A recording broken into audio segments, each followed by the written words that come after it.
ஸ்தோத்திரம். நான் ஜெபிக்கலாம். கர்த்தர் நமக்கு கிருபை தந்த இந்த முதல் ஓய்வு நாளுக்காய் நாம் கர்த்தரை ஸ்தோத்திரிக்கலாம். கடந்த 6 மாதங்களும் கர்த்தர் நம்மோடு கொடுத்து நம்ம வழிநடத்தி உண்டார். இந்த 7வது மாதத்திலும் கூட கர்த்தரின் கிருபை தொடர்ந்து நம்மை நடத்தும்படியாய் அவர் முன்பாக சென்று கொண்டிருக்கிறார்.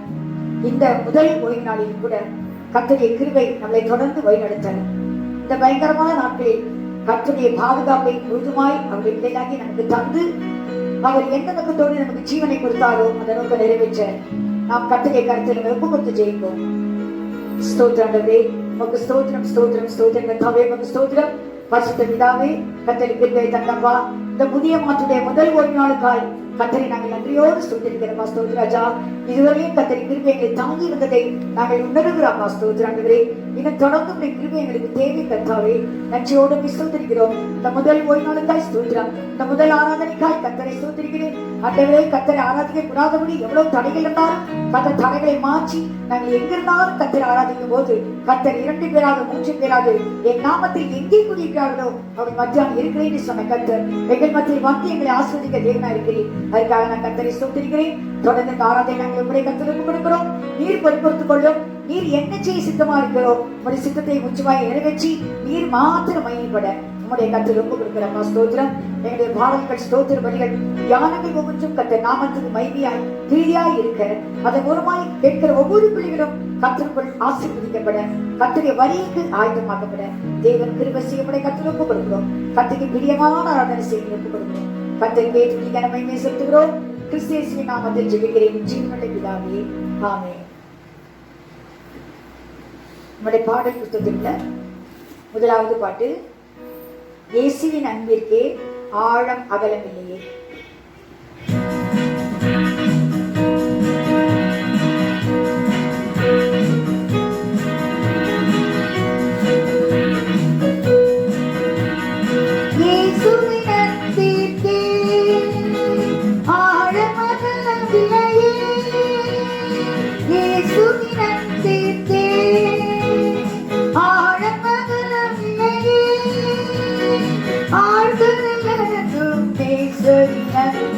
அழுத்திட முடியாதே ஆழ்த்தும் நேசரினத்தை அழுத்திட முடியாதே. இயேசுவினத்திற்கே ஆழமகலமில்லையே. இயேசுவினத்திற்கே ஆழமகலமில்லையே. பாவியவில்லை தெரிந்திருந்தார் பாதையை காட்டினாரே. பாவியவில்லை தெரிந்திருந்தார் பாதையும் காட்டினாரே. ஜீவனும் வழியும் சத்தியமே நன்மை பெறும் மகளே. ஜீவனும் வழியும் சத்தியமே நன்மை பெறும் மகளே. இயேசுவினத்திற்கே ஆழம் அகலமில்லையே. இயேசுவினத்திற்கே ஆழம் அகலமில்லையே.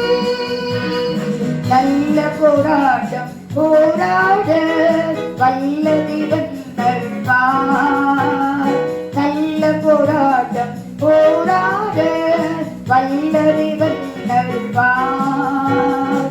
ஓட்டத்தை முடித்து கடைசி மட்டும் விசுவாசம் காத்துக் கொள்வார்.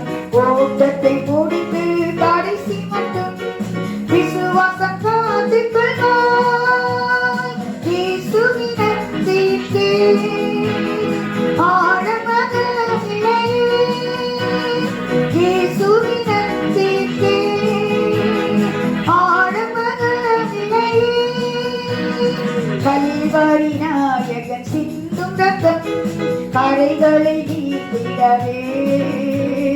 கல்வாரி நாயகன் சிந்தும் ரத்தம் கரைகளை நீக்கிடவே.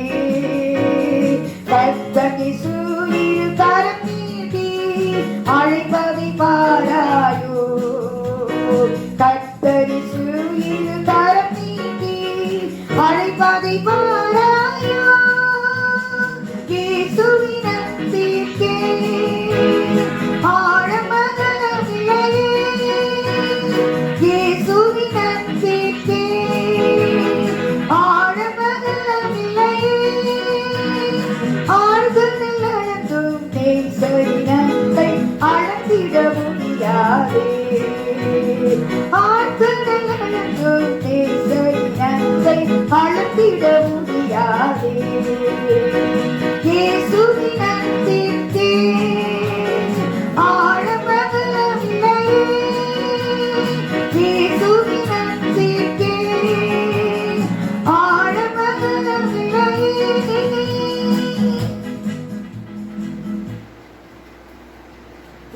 பாடலாக வனாந்திர யாத்திரையில் களைத்து நான் சோர்ந்து போகும் நேரங்களில்.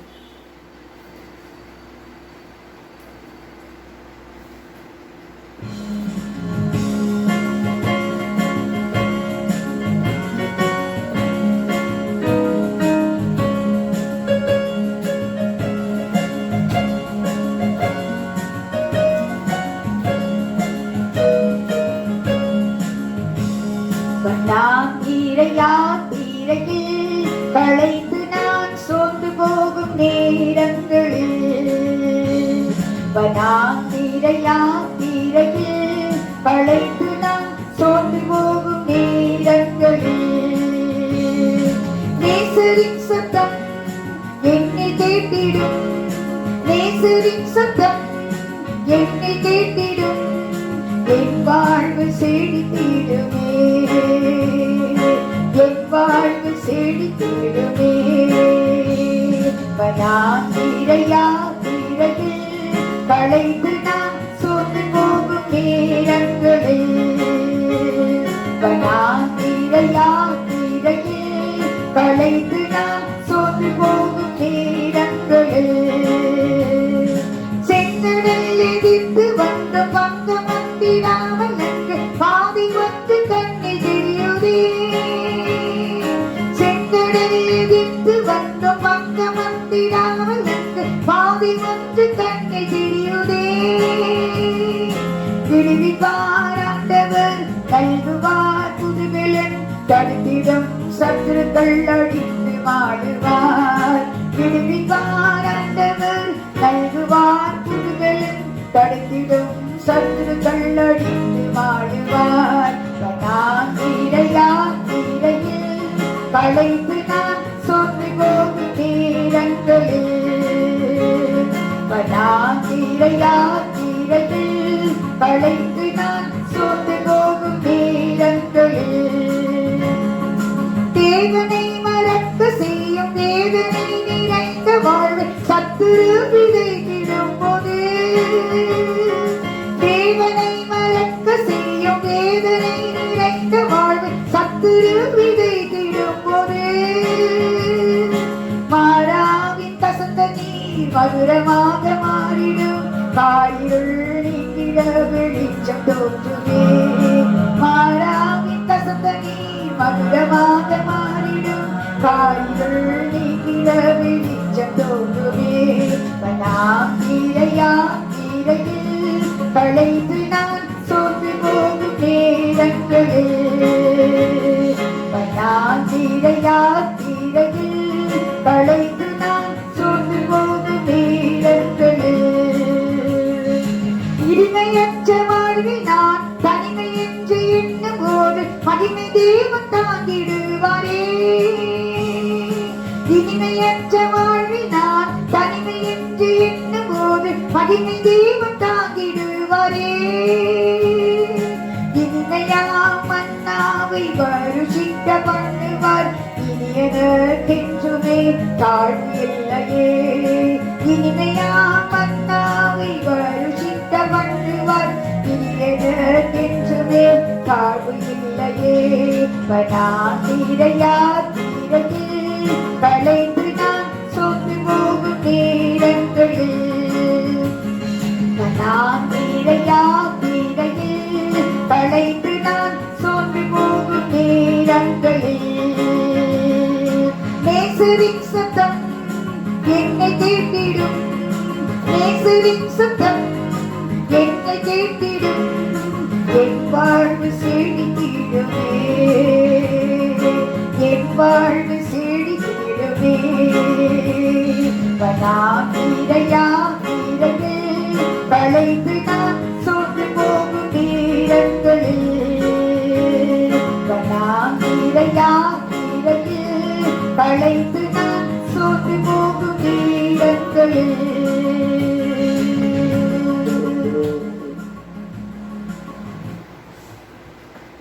நம் கூட்டத்தின் ஆசீர்வாதத்துக்காக செபிக்கலாம்.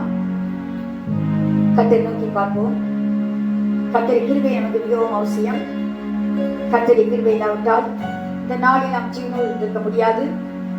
எரேமியா சொல்லும்போது நாம் நிர்மூலமாக இருக்கிறது கர்த்தரின் கிருபையே என்று சொல்கிறார்.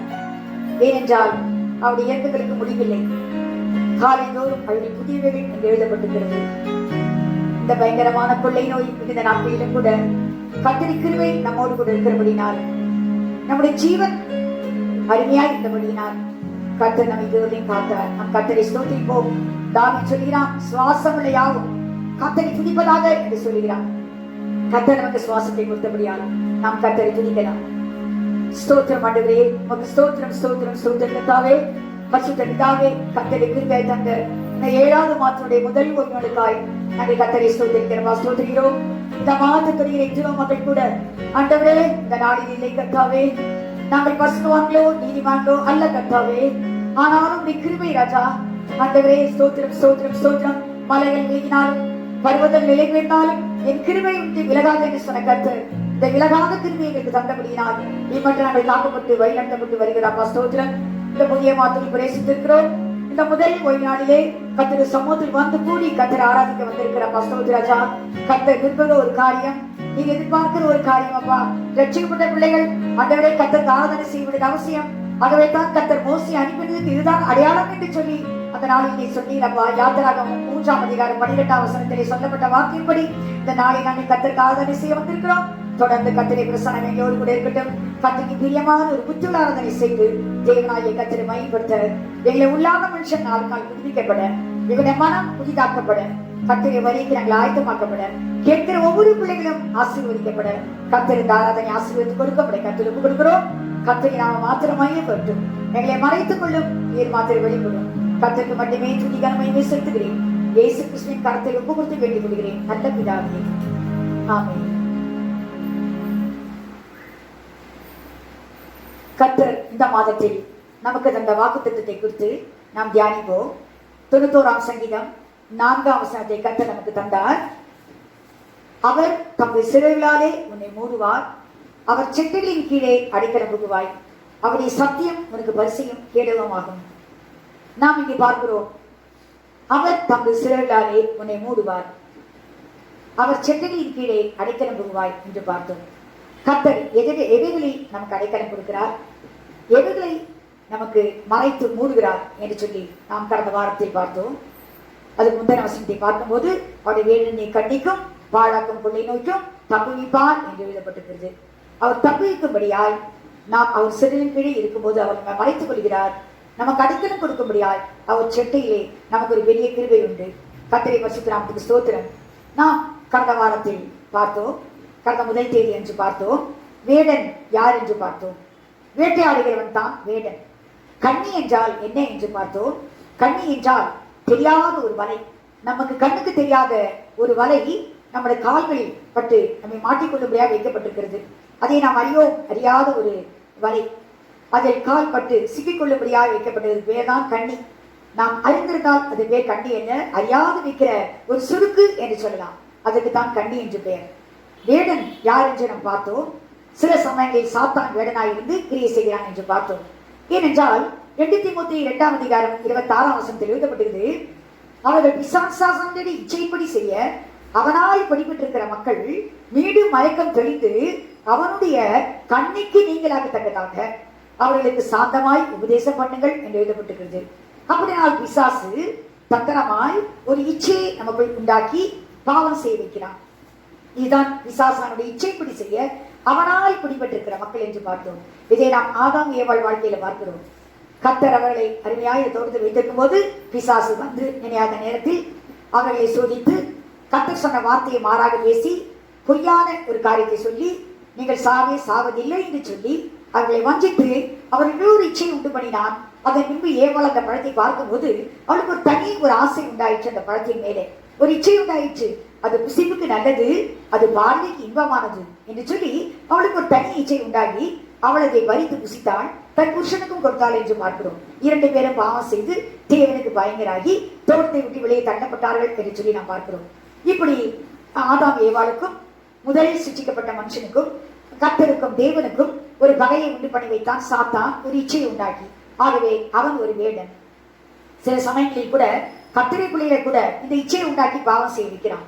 நாம் யோசிக்கூடிய வாழ்க்கையில் பார்க்கும்போது யோசேப்பு வேலை செய்து கொண்டிருந்த அந்த போத்திபாருடைய வீட்டில் அவனுக்கு ஒரு இச்சை வந்து அவனுக்கு வரவில்லை. அந்த மனைவிக்கு யோசேப்பின் மேல் ஒரு இச்சை வந்தது. அவனோடு பாவம் செய்ய அவள் பிரயாசப்படுகிறாள். ஆனால் யோசேப்பு சொல்கிறான், கர்த்தருக்கு விரோதமான பாவத்தை நான் செய்வது எப்படியே என்று சொல்லி அவன் ஓடிவிட்டான் அந்த இடத்தை விட்டு என்று பார்க்கிறோம். அவன் தப்பிவிட்டான் அந்த பாவத்தில் விழாதபடிக்கு. ஆனால் தாவீது ஒரு நாள் யுத்தத்துக்கு போகும்போது அவன் யுத்தத்துக்கு போகாமல் அவன் சாயங்கால வெளியிலே அந்த மெதையின் மேல் அவன் உலாவிக் கொண்டிருக்கிறான். அவன் உலாவிக் கொண்டிருக்கும் போது அவன் வேலை இல்லாதபடினாலே சாத்தான் அவனுக்குள்ள ஒரு இச்சையை கொடுத்து, நமக்கு நன்றாக தெரியும், பத்சேபாள், உரியாவின் மனைவியாகிய பத்சேபாள் மேல அவன் ஒரு இச்சை வைத்து அவனோட பாவம் செய்து கர்த்தருக்கு விரோதமாய் அவன் ஒரு பாவத்தை செய்ய ஒரு நேரிட்டது ஒரு காரியம் வந்தது. 2 பாவங்களை ஒரே நேரத்தில் அவன் செய்ய வேண்டியதாயிற்று. அவன் பத்சேபாளோட பாவம் செய்தான், அந்த உரியாவையும் கொஞ்சி விட்டான் என்று பார்க்கிறோம். ஆனால் அதனால் இந்த சாத்தான் யாரையும் எப்படியுமே வஞ்சிக்கலாம். ஆகவே சாத்தான் ஒரு வேடன் என்று பார்க்கிறோம். அந்த வேடன் செய்கிற ஒரு கண்ணி என்று நாம் பார்த்தோம். இரண்டாவதாக மனுஷ கன்னியாய் இருந்தார்கள் தாவீதுக்கு என்று பார்த்தோம். சவுல் அந்த தாவீதுடைய நாட்டிலெல்லாம் அவனை பின்தொடர்ந்து வேட்டையாடி கொண்டே வருகிறான். தாவீது கேட்கிறான், ஒரு கௌதாரியை போல, ஒரு செத்த நாயை துரத்துகிறது போல என்னை வேட்டையாடி கொண்டிருக்கிறே ராஜாவே என்று கேட்கிறான். அப்படியானால் வாழ்நாளெல்லாம் அவன் ஓடிக்கொண்டே இருந்தான் என்று பார்க்கிறோம். சில மனுஷர்கள் நமக்கு விரோதமாய் எழுப்பி நம்மை எதிர்க்கும் போது அவர்கள் கன்னியாய் மாறுகிறார்கள். உதாரணமாக 124ஆம் சங்கீதத்தில் முதல் வசனத்தில் தாவீது சொல்லும்போது, மனுஷனுக்கு விரோதமாய் எழும்பும் போது கர்த்தரின் பக்கத்தில் இராவிட்டால், கர்த்தர் மாத்தின் பக்கத்தில் இராவிட்டால் நான் அப்போது விழுங்கப்பட்டு போயிருப்பேன், ஒரு பற்களுக்கு நான் எரியாயிருப்பேன் என்று தாவீது சொல்கிறான். 124ஆம் சங்கீதம் 1ஆம் வசனத்தில். 6ஆம் வசனத்துக்கு 8ஆம் வசனம் வரை பார்க்கும்போது அவன் சொல்லுகிறான், வாசிக்கலாமா? 124ஆம் சங்கீதம். நம்மை அவர்களுடைய பற்களுக்கு இரையாக ஒப்புக்கூடாதிருக்கிற கர்த்தருக்கு ஸ்தோத்திரம். 8ஆம் வசனம் வரையும். வேடருடைய கண்ணிக்கு தப்பின குருவியை போல நம்முடைய ஆத்துமா தப்பிட்டு. பாருங்க, வேடருடைய கண்ணிக்கு தப்புகிற ஒரு குருவியை போல என் ஆத்துமா தப்பிட்டு. கண்ணி தெரித்தது நாம் தப்பினோம். பாருங்க, கண்ணி தெரித்தது நாம் தப்பினோம். நம்முடைய சகாயம் வானத்தையும் பூமியையும் உண்டாக்கின கர்த்தருடைய நாமத்தில் உள்ளது. ஏனென்றால் கர்த்தருடைய நாமத்தில் நமக்கு சகாயம் இருக்கிறபடினால் கண்ணை தெரித்தது நாம் தப்பினோம் என்று சொல்கிறான். அப்படியால மனுஷர் கூட நமக்கு கண்ணியாய் வந்து எதிர்த்து நிற்கலாம், நம்மோடு போராடலாம். அவனுடைய வாழ்க்கையில் எல்லாம் தாவீதில் அமலேக்கியர், பெலிஸ்தியர் போன்ற ஜாதிகள் வந்து அவனுக்கு எதிரியாய் நின்று சண்டை போடுவதை பார்க்கிறோம். ஆகவே தான் இந்த மனுஷன் ஒரு கண்ணி ஒரு வேடனாய் இருக்கிறார்கள். 3வது காரியமாய் நாம் பார்த்தோம் என்று நாமே சில காரியங்களில் கண்ணியை வருவித்துக் கொள்கிறோம் என்று சொல்லி நாம் பார்த்தோம். கர்த்தர் சொன்னார், யாத்திராகம புத்தகத்தில் ஒரு வார்த்தை வசனத்தை நாம் பார்த்தோம். யாத்திராகமம் 32ஆம் அதிகாரம் 12ஆம் வசனத்தில் நாம் பார்க்கிறோம்.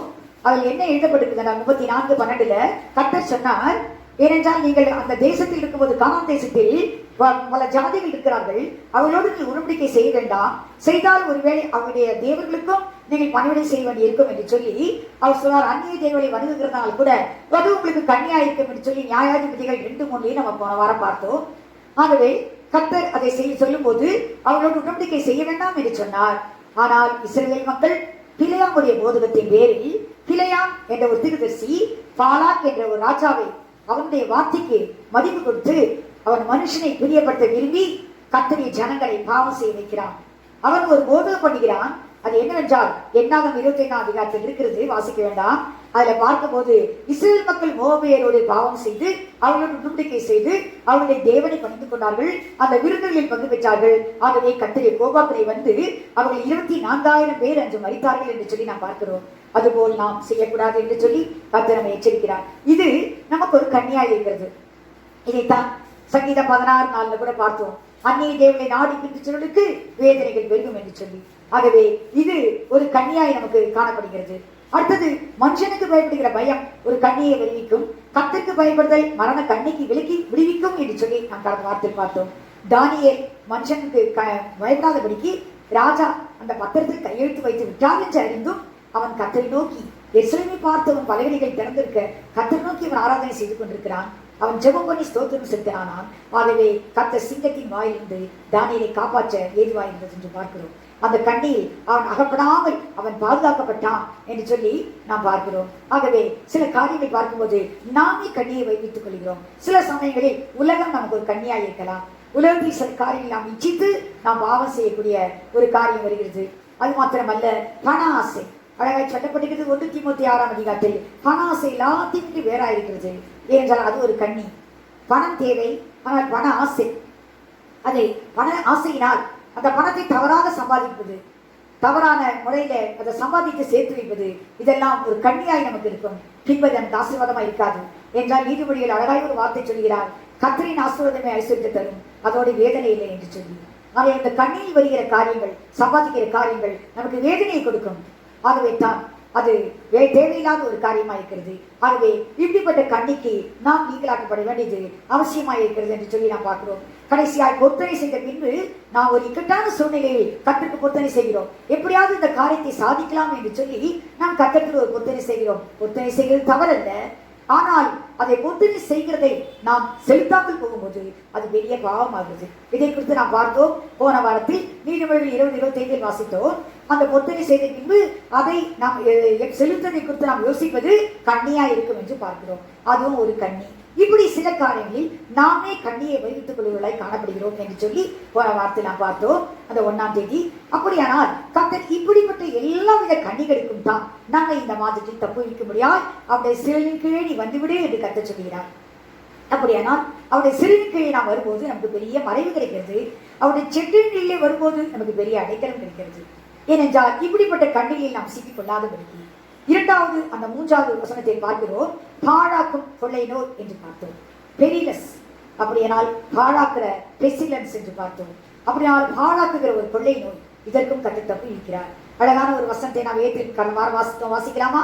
ஆமோஸின் புஸ்தகம் 3ஆம் அதிகாரம் 6ஆம் வசனத்தில் வாசிக்கலாம். ஆமோஸின் புத்தகம் 3ஆம் அதிகாரம் 6ஆம் வசனத்தில் எழுதியிருக்கிறது, எக்காலம் ஊதினால் யார் பயப்படாமல் இருக்க முடியும்?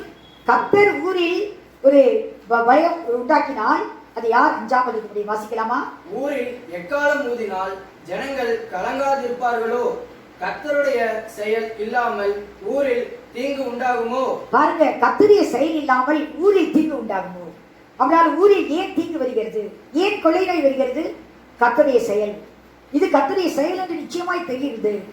இன்று கூட இந்த கொரோனா எல்லாரையும் பாதித்துக் கொண்டிருக்கிறது என்று சொல்லும்போது இது கர்த்தருடைய செயல். கர்த்தர் எக்காலம் உதாமல் யார் கலங்க முடியும்? கர்த்தர் ஒரு காரியத்தை செய்யாமல் ஊரில் எப்படி ஒரு தீங்கு வர முடியும்? அப்படினால் அந்த கொள்ளை நோய் என்று சொல்கிறது கர்த்தரால் வரவிடப்படுகிறது என்று பார்க்கிறோம். ஏனென்றால் இதில் வேதத்தில் ஒரு அழகான வார்த்தை சொல்லப்பட்டிருக்கிறது. 1 நாளாகவும் 21ஆம் அதிகாரத்தில் ஒரு அழகான சம்பவத்தை குறித்து நாம் கடந்த 1ஆம் தேதி நம்ம பார்த்தோம். தாவீதின் காலத்தில் தாவீது கர்த்தருமான ஒரு பாவத்தை செய்கிறான். என்ன செய்கிறான் என்றால், ஜனங்களை எண்ண வேண்டாம் என்று கர்த்தர் சொன்னார். அவன் எண்ணினான். எண்ணும்போது என்ன வருகிறது? நமக்கு ஒரு மேட்டிமை வருகிறது. இவ்வளவு சோல்ஜர்ஸா? நம்முடைய நம்பிக்கை முழுவதும் கர்த்தர் மேல் வைக்காமல் சோல்ஜர்ஸ் மேல் நம்பிக்கை வைப்போம். ஏனென்றால் ஆசா அவன் கொஞ்ச ஜனங்கள், பாதி ஜனங்கள் இருக்கும்போது அவன் சொல்கிறான், ஆண்டவரே மனுஷனை மேற்கொள்ள விடாதையும் நான் உண்மை மாத்திரம் நம்பியிருக்கேன் என்று சொல்கிறான். ஏனென்றால் எதிரியாக இந்த ஜனங்கள் 10 லட்சம், அவன்கிட்ட இருந்தவங்க 5,80,000 பேர். அவன் கொஞ்சமான ஜனங்கள் இருக்கும்போது முழுமையாக நாம் கர்த்தரை நம்ப முடிகிறது. ஆனால் நிறைய சோல்ஜர்ஸ் இருந்தால் நாம் மாம்சத்தை தான் நம்புவோம், மனுஷனை தான் நம்புவோம், கர்த்தரை நம்புவதை விட்டுவிடுவோம். நாம் நிச்சயமாய் தோல்வி அடைவோம். ஏனென்றால் ஜெயமோ கர்த்தரால் வரும் என்று எழுதப்பட்டிருக்கிறது. ஆகவே கர்த்தருக்கு இது பிரியமில்லாத காரியம். கர்த்தரை எச்சரித்து கூட தாவீது அதை யோவாப் மூலமாய் கர்த்தர் எச்சரிக்கிறார் தாவீதுக்கு. ஆனால் தாவீதுடைய வாய்ஸ், அதாவது சத்தம் மேலிட்டபடினால் அவன் என்ன சொல்லி அந்த யோவாப் எண்ணுகிறான். எண்ணும்போது கர்த்தருடைய கோபம் வந்துவிட்டது அந்த இடத்தில். உடனே பார்த்தீங்கன்னா கர்த்தர் 3 காரியங்கள் கேட்கிறார் அந்த தூதரை அனுப்பி. 1, 3 வருட பஞ்சமா, அல்லது 3 மாத சத்துருக்கள் சங்காரமா, இல்லாவிட்டால் 3 நாள் கர்த்தரிய பட்டயமாகிய கொள்ளை நோயோ? அப்படினால் இந்த கொள்ளை நோய்க்கு சொல்கிறார் கர்த்தரிய பட்டயம். இது கர்த்தரிய அனுப்புகிற ஒரு பட்டயம். கர்த்தரிய பட்டயமாகிய கொள்ளை நோயோ? நீ ஒன்றை தெரிந்து கொள், நான் சீக்கிரமாய் போய் பதில் சொல்ல வேண்டும் என அனுப்பினவருக்கு என்று தூதன் சொல்கிறான். உடனே தாவீது ஒரு வார்த்தை சொல்கிறான். வாசிக்கலாமா? 1 நாளாகமம் 21ஆம் அதிகாரம் அதுல 14, 15 வாசிங்க. 12 14 வரலையும் வாசிங்க. 12ஆம் வசனத்திலிருந்து 14ஆம் வசனம் வரலையும். 3 வருஷத்து பஞ்சமோ அல்லது உன் பகைஞரின் பட்டயம் உன்னை பின்தொடர நீ உன் சத்துருக்களுக்கு முன்பாக முறிந்தோடி போக செய்யும் 3 மாத சங்காரமோ அல்லது 3 நாள் கர்த்தருடைய தூதன் இஸ்ரவேலுடைய எல்லையெங்கும் சங்காரம் உண்டாகும்படி தேசத்தில் நிற்கும் கர்த்தருடைய பட்டயமாகிய கொள்ளை நோயோ? இவைகளில் ஒன்றை தெரிந்து கொள் என்று கர்த்தர் உரைக்கிறார். இப்போதும் என்னை அனுப்பினவருக்கு நான் என்ன மறு உத்தரவு கொண்டு போக வேண்டும் என்பதை யோசித்து பாரும் என்றான். அப்பொழுது தாவீது காத்தை நோக்கி, கொடிய இடுக்கணில் அகப்பட்டிருக்கிறேன், இப்போது நான் கர்த்தருடைய கையிலே விழுவேனாக. அவருடைய இரக்கங்கள் மகா பெரியது, மனுஷர் கையிலே விழாதிருப்பேனாக என்றான். ஆகையால் கர்த்தர் இஸ்ரவேலே கொள்ளை நோயை வரப்பண்ணினார். அதிலே இஸ்ரவேலில் 70,000 பேர் மரித்தார்கள். பாருங்க, அதில் 70,000 பேர் மரித்து போனார்கள் என்று பார்க்கிறோம். இது கர்த்தரை பட்டயமாய் ஒரு கொள்ளை நோய். இப்படிப்பட்ட ஒரு கொள்ளை நோய் கொள்ளை கொள்ளையாய் ஜனங்களை வாரிக்கொண்டு போய் கொண்டிருக்கிறது, மரணம். ஆகவே தான் இந்த கொரோனா கூட ஒரு கொள்ளை வியாதி. ஆனால் இப்படிப்பட்ட கொள்ளை நோய்க்கும் கர்த்தரை தப்புவிப்பார். கர்த்தர் ஏன் சிறுவைக்கு ஓடிவா, நான் கடைக்கலம் கொடுக்கிறேன், ஏன் நீ அடைக்கலம் ஒரு செட்டின் கீழ் நீ வா, நான் உனக்கு மறைவை கொடுக்கிறேன் என்று ஏன் கர்த்தர் சொல்கிறார் என்றால், இப்படிப்பட்ட காரியங்கள் உலகத்தில் நடந்து கொண்டிருக்கிறது. இதற்கு நாம் பாதுகாப்பை பெற்றுக் கொள்ள முடியாது, இதற்கு தப்பித்துக் கொள்ள முடியாது. நாம் கர்த்தருடைய சிறையின் கீழே அவருடைய செட்டின் கீழே ஓடி மறைத்துக் கொள்வது அவசியமா இருக்கிறது. இல்லாவிட்டால் நமக்கு பாதுகாப்பு இல்லை இந்த உலகத்திலே. பாருங்க, ஆகவே தான் இங்கு சொல்கிறார், அவர் தமது சிறகுகளாலே உன்னை மூடுவார். சிறகு என்று சொல்லும் போது சிறகு என்றால் சிறகுகள் நமக்கெல்லாம் தெரியும். அந்த சரீரத்தை மூடிக்கொண்டிருக்கிறதான் சிறகு. அதுக்கு நம்ம ஃபெதர்ஸ் என்று சொல்கிறோம். அது இயேசுவை கர்த்தர் அவர் சொல்கிறார், அவர் மறைப்பதற்காக அந்த சிறையை கொடுத்தாராம். அவர் சொல்றாரு, சிறகுகளாலே உன்னை மூடுவார், நம்மை மூடிக்கொள்வார். வருகிற தீங்கு நம்மை தொடாதபடிக்கு அவர் அந்த சிறைகளாலே நம்மை மூடிக்கொள்கிறாராம். இயேசு கிறிஸ்து உலகத்தில் இருக்கும்போது ஒரு வார்த்தை சொன்னார். லூக்கா எழுதின சுவிசேஷம் 13ஆம் அதிகாரம் 34ஆம் வசனத்தில் சொல்கிறார். லூக்கா எழுதின சுவிசேஷம் 13ஆம் அதிகாரம் 34ஆம் வசனம் யாரை குறித்து சொல்கிறார் என்றால், எருசலேமை பார்த்து தான் சொல்கிறார். எருசலேமே, தீர்க்கதரிசிகளை கொலை செய்து உன்னிடத்தில் அனுப்பப்பட்டவர்களை கல்லெறிகிறவளே, கோழி தன் குஞ்சுகளை தன் சிறகுகளின் கீழ் கூட்டி சேர்த்து கொள்ளும் வண்ணமாக நான் எத்தனை தரமோ உன் பிள்ளைகளை கூட்டி சேர்த்து கொள்ள மனதாயிருந்தேன், உங்களுக்கோ மனதில்லாமல் போயிற்று. பாருங்க, நான் கூட்டி சேர்த்துக் கொள்ள மனதாயிருக்கிறேன், எனக்கு மனது இருக்கிறது, ஆனால் உங்களுக்கு தப்பித்துக் கொள்ள மனதில்லை. கர்த்தரோ பரிதாபமாய் சொல்கிறார், நான் எத்தனை முறையோ, how many times, எவ்வளவு முறை நான் உன்னை கூட்டி சேர்த்துக் கொண்டதுக்கு மனதாயிருந்தேன், ஆனால் உனக்கு மனதெல்லாம் போனதனால் தானே நீ இந்த தீமையில மாட்டிக்கொண்டாய் என்று கர்த்தர் சொல்கிறார். அப்புறம் ஒரு சிறகு எதற்காக இருக்கிறதால் நம்ம மறைத்துக் கொள்ள முடியாது. தீங்கு நாளிலே அவர் தமது கூடாரத்தில் மறைத்து கூடாரமலை ஒளித்து வைத்து என்னை கண்கள் மேல் உயர்த்துகிறார் என்று சொல்லி சங்கீதம் 27:4 சொல்கிறார். அப்படினால் தீங்கு நாட்கள் வரும்போது கர்த்தர் பார்த்து கொண்டிருக்கிற தேவன் அல்ல, அவர் தீங்கை பார்க்க மாட்டார். சுத்த கண்ணன். தீங்கு வரும்போது அவருடைய பிள்ளைகள் வேதனைப்படுகிறதை அவர் பார்க்க மாட்டார். உடனே அவர் சிறையை நீட்டி அவர் அணைத்துக் கொள்கிறார். கோழி தன் குஞ்சுகளை அணைத்துக் கொள்ளும் வண்ணமாக எவ்வளவு அழகாய் உதாரணம் சொல்கிறார். நான் எத்தனை முறையோ உன் பிள்ளைகளை கூட்டி சேர்த்துக் கொள்ள மனதாயிருந்தேன், உனக்கோ மனதில்லாமல் போயிற்று என்று சொல்கிறார். இப்பொழுது அடுத்த பாகத்தை பார்க்கலாம். அவர் செட்டின் கீழ் அடைக்கலம் புகுவாய் என்று சொல்லி நாம் பார்க்கிறோம். அவருடைய செட்டு எதற்கு? செட்டு என்றால் விங்ஸ், ரெக்கை. அந்த ரெக்கை தான் பறக்க முடியும். அந்த சிறகுகள் நம்மை மூடிக்கொள்ளும், ஆனால் ரெக்கை நம்மை அந்த பறவைகளை பறக்க செய்கிறது தான் ரெக்கை. ஆகவே தான் செட்டை என்று சொல்கிறார். அந்த செட்டையில கர்த்தர் என்ன காரியம் செய்கிறார் என்று சொல்லி பாருங்க. யாத்திராகமத்துக்கு எழுதின யாத்திராகமம் 19ஆம் அதிகாரம் 4ஆம் வசனத்தில் எழுதப்பட்டிருக்கிறது. நான் எகிப்திற்கு செய்ததையும் நான் உங்களை கழுகுகளுடைய செட்டைகளின் மேல் சுமந்து. பாருங்க, நான் எகிப்திற்கு செய்ததையும், எகிப்திற்கு என்ன செய்தார் கர்த்தர்? 10 வாதைகளை கர்த்தர் அனுப்பினார். எகிப்திற்கு செய்தது வாதைகளை அனுப்பினார். ஆனால் நான் உங்களுக்கு செய்ததும் என்று சொல்கிறார். வாசிக்கலாம். உங்களை என் அண்டையில சேர்த்துக் கொண்டதையும் நீங்கள் கண்டிருக்கிறீர்கள். அவ பாருங்க, கர்த்தர் சொல்றாரு, கழுகு எப்படி தன் இடையை சேர்த்துக் கொள்கிறதோ அது போல் நான் சேர்த்துக் கொண்டேன். எகிப்தியரை என்ன செய்தேன்? அவளுக்கு 10 வாதைகளை கொடுத்து அவர்களுடைய வல்லமையை அறிந்து கொள்ள செய்தேன். ஆனால் உங்களையோ என்னண்டை சேர்த்துக் கொண்டேன். ஏன் என்னடை சேர்த்துக் கொண்டேன்? உங்களுக்கு மறைவு கொடுக்கும்படியாய், உங்களுக்கு அடைக்கலம் கொடுக்கும்படியாய் நான் என்னண்டே உங்களை சேர்த்துக் கொண்டேன். இந்த வாசிக்கலாம். உபாகமம் 32ஆம் அதிகாரம் 11ஆம் வசனம் 12ஆம் வசனம் வாசிப்போம். கழுகு தன் கூட்டை கலைத்து. பாருங்க, அழகா எழுதப்பட்டிருக்கிறது. கழுகு என்ன செய்யும் தெரியுமா? முதலாவது செட்டையில சுமக்குவதற்கு முன்பாக தன் கூட்டை கலைத்து. இப்போது எல்லாரும் நினைக்கலாம், வேலை இல்லையே, வருமானம் இல்லையே, நாம் எப்படி செய்கிறது?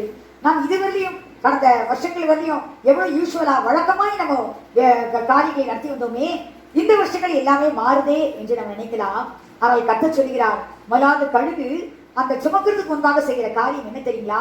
அந்த கூட்டை கலைக்கும். இல்லாவிட்டால் அந்த குஞ்சுகள் அதுல சுமராக மேலே ஏறி உட்காராது, அந்த செட்டையின் மேலே உட்கார முடியாது. ஆகவே கூட்டில் தான் உட்காந்து சுகமா உட்காந்துட்டு இருக்கோம். ஆகவே அந்த கூட்டை கலைக்கிறது கழுகு. கூட்டை கலைத்து அடுத்தது என்ன செய்தா? தன் குஞ்சுகளின் மேல் அசைவாடி. தன் குஞ்சுகளின் மேல் அசைவாடி. ஏன் அசைவாடுகிறது தெரியுமா? அசைவாடும் போது ஒரு சூடு உண்டாகிறது. ஏனென்றால் அந்த கூட்டுக்குள் இருக்கும் போது ஒரு அடைக்கலம், ஒரு பாதுகாப்பு அந்த குஞ்சுகளுக்கு உண்டு. அந்த கூட்டை கலைத்த உடனே வெளி காற்று படும்போது அது ஒரு சில்னஸ், உடனே அது அசைவாட ஆரம்பிக்கிறது, அதை சூடு உண்டாக்குகிறது, ஒரு கலக்கம், வித்தியாசமான ஒரு சூழ்நிலையா இருக்கிறது என்று சொல்லி அந்த குஞ்சுகளுக்கு ஒரு கலக்கம். அந்த நேரத்தில் அது என்ன செய்யுது? அந்த அடைக்க அது மேல அசைவாட ஆரம்பிக்கிறது. அசைவாடுது என்றால் ஒரு சூடு உண்டாக்குகிறது, மறைக்கிறது. அடுத்தது தன் செட்டைகளை விரித்து, அடுத்தது செட்டையை விரித்து அவைகளை எடுத்து அவைகளை தன் செட்டைகளின் மேல் சுமந்து கொண்டு போகிறது போல. பாருங்க, அடுத்தது அந்த செட்டை மேல சுமந்து கொண்டு போகிறது. அந்த செட்டை எதற்கு சுமந்து கொண்டு போக? இங்க கத்த சொல்றார் செட்டியின் கீழே அடைக்கலாம், இங்க மேலேயும் ஒரு பாதுகாப்பை கொடுக்கிறார். செட்டை மேல் சுமந்து கொண்டு போய் கொண்டிருக்கிறது கழுகு. ஏனென்றால் அதை முதலாவது கூட்டை கலைச்சி அது மேல அந்த குஞ்சியை கொஞ்சம் தைரியப்படுத்தி அதை மேல் அசைவாடி இந்த ஒரு சூழ்நிலை மாறுகிற அப்படின்னா நீ பயப்பட வேண்டாம் என்று சொல்லி அதை ஒரு தைரியப்படுத்தி அதன் பின்பு அந்த செட்டை விரித்து அந்த செட்டை மேல் அந்த குஞ்சுகளை வைத்து சுமந்து கொண்டு போவது போல கர்த்தர் அந்த எகிப்திலிருந்து ஜனங்களை 40 வருஷம் சுமந்து கொண்டு வந்தார். எங்கே சுமந்து கொண்டு போனார்? கானான் தேசத்துக்கு. பாலும் தேனும் ஓடுகிற ஒரு நல்ல கானான் தேசத்துக்கு. கர்த்தர் ஏன் கூட்டை கலைக்கிறார்? ஒரு சந்தோஷமான ஒரு செழிப்பான வாழ்க்கையை கொடுக்கும்படியாய். அப்படினால் கர்த்தர் இந்த நாளை ஏன் இப்படிப்பட்ட நிலைமை நமக்கு ஒரு ஆசீர்வாதத்தை கொடுக்கும்படியாய்தான் கர்த்தர் இந்த வாக்குத்தத்தை நமக்கு தந்திருக்கிறார். இதில் நாம் பயப்பட வேண்டிய அவசியம் இல்லை. அவர் செட்டையின் மேலே நமக்கு ஒரு பெரிய பாதுகாப்பு உண்டு. அவர் சுமந்து கொண்டு போகிறார் என்று சொல்லி நாம் பார்க்கிறோம். ஏசாயாவின் புத்தகத்தில் 46ஆம் அதிகாரம் 4:5 3:4 ஒரு அழகான வசனம் சொல்லப்படுகிறது. வாசிக்கலாமா? யாக்கோபின் சந்ததியாரே, யாக்கோபின் சந்ததியாரே, இஸ்ரவேலின் சந்ததியில் மீதியாகிய சகல ஜனங்களே எனக்கு செவி கொடுங்கள். தாயின் வயிற்றில் தோன்றினது முதல் உங்களை ஏந்தி தாயின் கர்ப்பத்தில் உற்பத்தியானது முதல் உங்களை தாங்கினேன். உங்கள் முதிர் வயது வரைக்கும் நான் அப்படி செய்வேன். நரை வயது மட்டும் நான் உங்களை தாங்குவேன். நான் அப்படி செய்து வந்தேன். இனிமேலும் நான் ஏந்துவேன், நான் சுமப்பேன், தப்புவிப்பேன். பாருங்க, அழகா சொல்கிறாரு. நான் இதுவரை செய்தேன், இன்னும் நான் உங்களை கைவிட மாட்டேன். ஒருவேளை சூழ்நிலைகள் மாறலாம், காரியங்கள் எல்லாம் மாறுதலா இருக்கலாம், காரியங்கள் மாறுதலாவே முடியலாம். ஆனால் கர்த்தர் மாற மாட்டார். அவர் சொல்றாரு, நான் இதுவரை செய்து வந்தேன், இனிமேலும் அப்படியே செய்வேன். நான் உங்களை ஏற்றுவேன், தப்புவிப்பேன், நான் சுமப்பேன் என்று கர்த்தர் சொல்கிறார். அப்படினால் நம் வயதான காலத்திலே நரை வயது மற்றும் நான் ஏதுவேன், சுமப்பேன், தப்புவிப்பேன், இதுவரை செய்தேன், இனிமேலும் செய்வேன். நம்முடைய ஜீவ நாட்கள் எல்லாம் நம்ம சுமக்கிற ஒரு செட்டை. ஆகவே கர்த்தரை செட்டையின் மேலும் நமக்கு ஒரு அடைக்கலம், ஒரு பாதுகாப்பு. கர்த்தரை செட்டையின் மேல நம்ம ஒரு சுமந்து செல்லும் போது யார் நம்மை தொட முடியும்? உன்னை தொடுகிறவன் என் கண்மனை தொடுகிறான் என்று கர்த்தர் சொல்கிறாரே, நாம் எப்படி யார் நம்மை தொட முடியும்? பாருங்க, அவர் செட்டையின் மேலே நம்மை அழகாக கர்த்தர் சுமந்து கொண்டு போகிறார். இப்பொழுது பார்க்க போகிறோம், செட்டையின் அடியிலும் நமக்கு அடைக்கலம் கொடுக்கிறார். வாசிக்கலாமா? மல்கியா புத்தகம் 4ஆம் அதிகாரம் 2ஆம் வசனம் வாசிக்கலாம். ஆனாலும் என் நாமத்துக்கு பயந்திருக்கிற உங்கள் மேல் நீதியின் சூரியன் உதிக்கும். ஏன் ஆனாலும் என்று சொல்கிறார் என்றால், முதலாவது வசனத்தில் துன்மார்க்கு நேரடி காரியத்தை சொல்கிறார். ஆகவே தான் அதை குறித்து நீங்கள் பயப்பட வேண்டாம். ஆனாலும் என் நாமத்துக்கு பயப்படுகிற கர்த்தருடைய பிள்ளைகள் மேல் எப்படி இருக்கும்? நீதியின் சூரியன் உதிக்கும். வாசிக்கலாம். அதன் செட்டைகளின் கீழ் ஆரோக்கியம் இருக்கும். நீங்கள் வெளியே புறப்பட்டு போய் கொழுத்த கன்றுகளைப் போல வளருவீர்கள். நாம் இங்கே பார்க்கிறோம் அந்த செட்டையின் கீழ் இருக்கிற ஒரு ஆசீர்வாதத்தை. ஏனென்றால் அவர் சொல்கிறார், சிறையினாலே மூடுகிறார், செட்டையின் கீழ் அடைக்கலம் கொடுக்கிறார், செட்டையின் மேலே சுமக்கிறார், ஒரு பாதுகாப்பை கொடுக்கிறார். அது மாத்திரமல்ல, செட்டையின் கீழே அடைக்கலம் கொடுக்கிறார், ஒரு பாதுகாப்பு, ஒரு பந்தோபஸ்து. நமக்கு என்னவென்றால், இன்னைக்கு நமக்கு தெரியுமா, சூரியனுக்கு ஒரு செட்டை இருக்கிறது. நான் பார்க்கிற சூரியனுக்கு அதனுடைய செட்டை என்ன தெரியுமா? அது ஒளிக்கதிர் தான். அதனுடைய செட்டை. நீங்க பாத்தீங்கன்னா சூரியனுக்கு மிகவும் அவசியம். நாம் படித்திருக்கிறோம், 3 காரியங்கள் நமக்கு ரொம்ப தேவை. ஒன்று தண்ணீர், ஒன்று வெளிச்சம், ஒன்று காற்று என்று பார்த்தோம். சூரிய வெளிச்சம் மிகவும் முக்கியமானது. எல்லா ஜீவராசிக்கும் சூரிய வெளிச்சம் முக்கியம். அது மாத்திரமல்ல, தாவரங்களுக்கு சூரியன் மிக மிக அவசியம். ஆக்சிஜன் தயாரிக்க சூரிய ஒளி அவசியம். அப்போதுதான் தாவரங்கள் உயிரோடு இருக்கும். ஆனால் நாம் பார்க்கும்போது அந்த சூரியன் அந்த ஒரு ஆசீர்வாதத்தை கொடுக்கிறது. அதுபோல இப்ப கர்த்தர் சொல்கிறது நீதியின் சூரியன். இவர் யார்? இவர் தான் இயேசு கிறிஸ்து. ஏனென்றால் இவர் நீதியை நிறைவேற்றும்படியாய் வந்தவர். ஆகவே தான் இவருக்கு நீதியின் சூரியன் என்று பெயர். நாம் அங்க பார்க்கிறோம், அந்த நீதியின் சூரியனுடைய செட்டியின் கீழ் என்ன இருக்கிறதா? ஒரு ஆரோக்கியம். அது என்ன ஆரோக்கியம் தெரியுமா? லூக்கா எழுதின சுவிசேஷம் 1 அதிகாரம் 78 வசனத்தை வாசிக்கலாம். அந்தகாரத்திலும் மரண இருளிலும் உட்கார்ந்திருக்கிறவர்களுக்கு பாருங்க, நாம் அந்தகாரத்தில் இருந்தோம். அந்தகாரம் என்றால் இருட்டு, ஒருவரும் கிரியை செய்யக்கூடாத ஒரு இருட்டு, அந்தகாரம். அடுத்தது அந்தகாரத்திலும் மரண இருள். மரணம் எப்பொழுது வரப்போகிறதோ என்று எதிர்பார்த்து கொண்டிருக்கிற நேரம், மரண இருள், மரணத்துக்கு பாத்திரமாக நடந்து கொண்டிருக்கிறோம். ஆகிய மரண இருளிலும் இருக்கிற மக்களுக்கு வெளிச்சம் உதித்ததான். அதுதான் கத்த செய்யற காரியம். நாம் பிசாசின் அடிமையில் மரண பயத்தினாலே கட்டப்பட்ட நம்மை அந்த மரணத்துக்கு விலக்கி விடுவிக்கத்தான் இயேசு கிறிஸ்து உலகத்துக்கு வெளிச்சம் கொடுக்க வந்தார். ஆகவே அவர் நீதியின் சூரியன். அவன் செட்டையின் கீழ் ஆரோக்கியம் என்றால் ரட்சிப்பு. அவருக்கு என்ன இருக்கிறது? ரட்சிப்பு இருக்கிறது. அந்த ஆரோக்கியம் என்ன? ரட்சிப்பு, ஆத்தும ரட்சிப்பு. அதுதான் ஆரோக்கியம் என்றால் ஏசாயாவின் புஸ்தகம் 45 அதிகாரம் 22 வசனம் வாசிக்கலாம். பூமியின் எல்லையெங்கும் உள்ளவர்களே, பாருங்க, இங்கே சொல்கிறார், பூமியின் எல்லை எங்கும் உள்ளவர்களே என்னை நோக்கி பாருங்கள், என்னை நோக்கி பாருங்கள், அப்பொழுது ரட்சிக்கப்படுவீர்கள். அப்படினால் எங்க இருக்கிற மக்களுக்கும் ரட்சிப்பை கொடுக்கிறது அவர்தான்.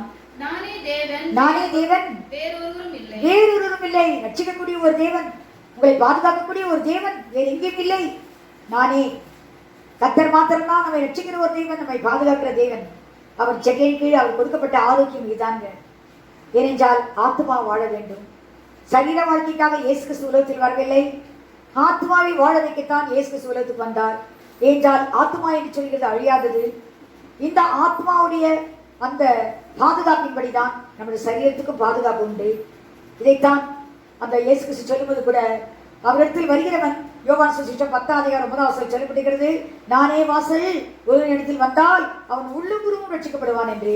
அதாவது உள்ளான ஆசீர்வாதத்தை தேடி வருகிறவனுக்கு புறமான ஆசீர்வாதங்கள் கொடுக்கப்படும். ஏனென்றால் அவன் ரட்சிப்பை தேடி வருகிற மனுஷனுக்கு இந்த உலகத்தின் எல்லா காரியங்களையும் கொடுக்கப்படும். அதாவது தான் கர்த்தர் சொன்னாரே, முதலாவது தேவனுடைய ராஜ்யத்தை நீதியை தேடுங்கள், அப்போது இவர்கள் எல்லாம் உங்களுக்கு கொடுக்கப்படும். அவர் உலகத்தின் எல்லா வித ஆசீர்வாதங்களும் உங்களுக்கு தேவையில்லாவற்றை பெற்றுக்கொள்ள முடியும். ஏனென்றால் பரமபிதா தேவை அறிந்திருக்கிறார், அவர் நிச்சயமாய் கொடுப்பார்.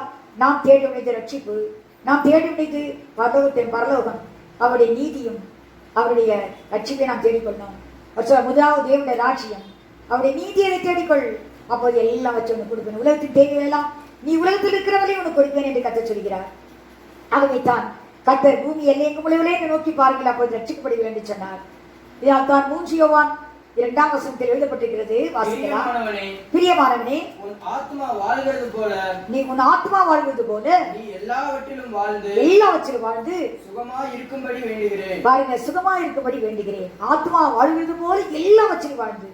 அதனால் ஆத்மா வாழ்க்கை தான் எல்லாவற்றுக்கும் வாழ்க்கையா இருக்கிறது. ஆத்மா வாழ்ந்தால் எல்லாவற்றையுமே வாழ்க்கை, சரீரத்தின் எல்லா தேவைகளும் சந்திக்கப்படும். சின்ன பிள்ளைகளுக்கு ஒரு பாட்டு சொல்லி கொடுப்போம், அதில் கர்த்தர் இல்லாவிட்டால் யூ ஆர் ஜீரோ, கர்த்தர் இருந்தால் யூ ஆர் ஹீரோ என்று. அப்படினால் கர்த்தர் நம்மோடு கூட இருப்பாரானால் எல்லா காரியங்களும் நம்ம பெற்றுக்கொள்ள முடியும். கர்த்தர் இல்லாவிட்டால் நம்ம எதுவுமே பெற்றுக்கொள்ள முடியாது. ஆகவே தான் இங்கு பார்க்கிறோம், அப்படிப்பட்ட அவர் செட்டியின் கீழே ஒரு பெரிய அடைக்கலத்தை கர்த்தர் தருகிறார். அவர் கீழே வரவங்களுக்கு, செட்டை அடியில வரவங்களுக்கு நிச்சயமாய் ரட்சிப்பை தருகிறார். இதைத்தான் அவர் சொன்னார், நான் உயர்த்தப்படும் போது எல்லாரையும் என்னிடத்தில் இழுத்துக் கொள்வேன் என்று சொன்னார். அது ரட்சிப்பை தான். கர்த்தர் அவரை உயர்த்த சிலுவையில் உயர்த்தப்பட்டு நம்ம எல்லாரையும் அவர் பக்கத்தில் இழுத்துக் கொண்டார். இதுதான் அவர் கொடுக்கிற அந்த பெரிய ரட்சிப்பு. இப்பொழுது நம்ம பார்க்க போகிறோம், அந்த வேதத்தில் கூட ஒரு மகளுக்கு, ஒரு திக்கற்ற பிள்ளைக்கு கர்த்தர் ஒரு அடைக்கலத்தை கொடுத்தார். அதை குறித்து நம்ம பார்க்கலாம். ரூத்தின் புஸ்தகம் 2 அதிகாரம் 11, 12 வாசிக்கலாம். அதற்கு போவாஸ் பிரதியுத்தரமாக, பாருங்க, ரூத் என்று சொல்கிறதை குறித்து நான் சொல்கிறேன், இந்த வசனத்தை கேட்போம். அதற்கு போவாஸ் வாசிக்கலாம். அதற்கு போவாஸ் பிரதியுத்தரமாக, உன் புருஷன் மரணமடைந்த பின்பு நீ உன் மாமியாருக்காக செய்ததும், நீ உன் தகப்பனையும் உன் தாயையும் உன் ஜென்ம தேசத்தையும் விட்டு முன்னே நீ அறியாத ஜனங்களிடத்தில் வந்ததும் எல்லாம் எனக்கு விவரமாய் தெரிவிக்கப்பட்டது. உன் செய்கைக்கு தக்க பலனை கர்த்தர் உனக்கு கட்டளையிடுவாராக.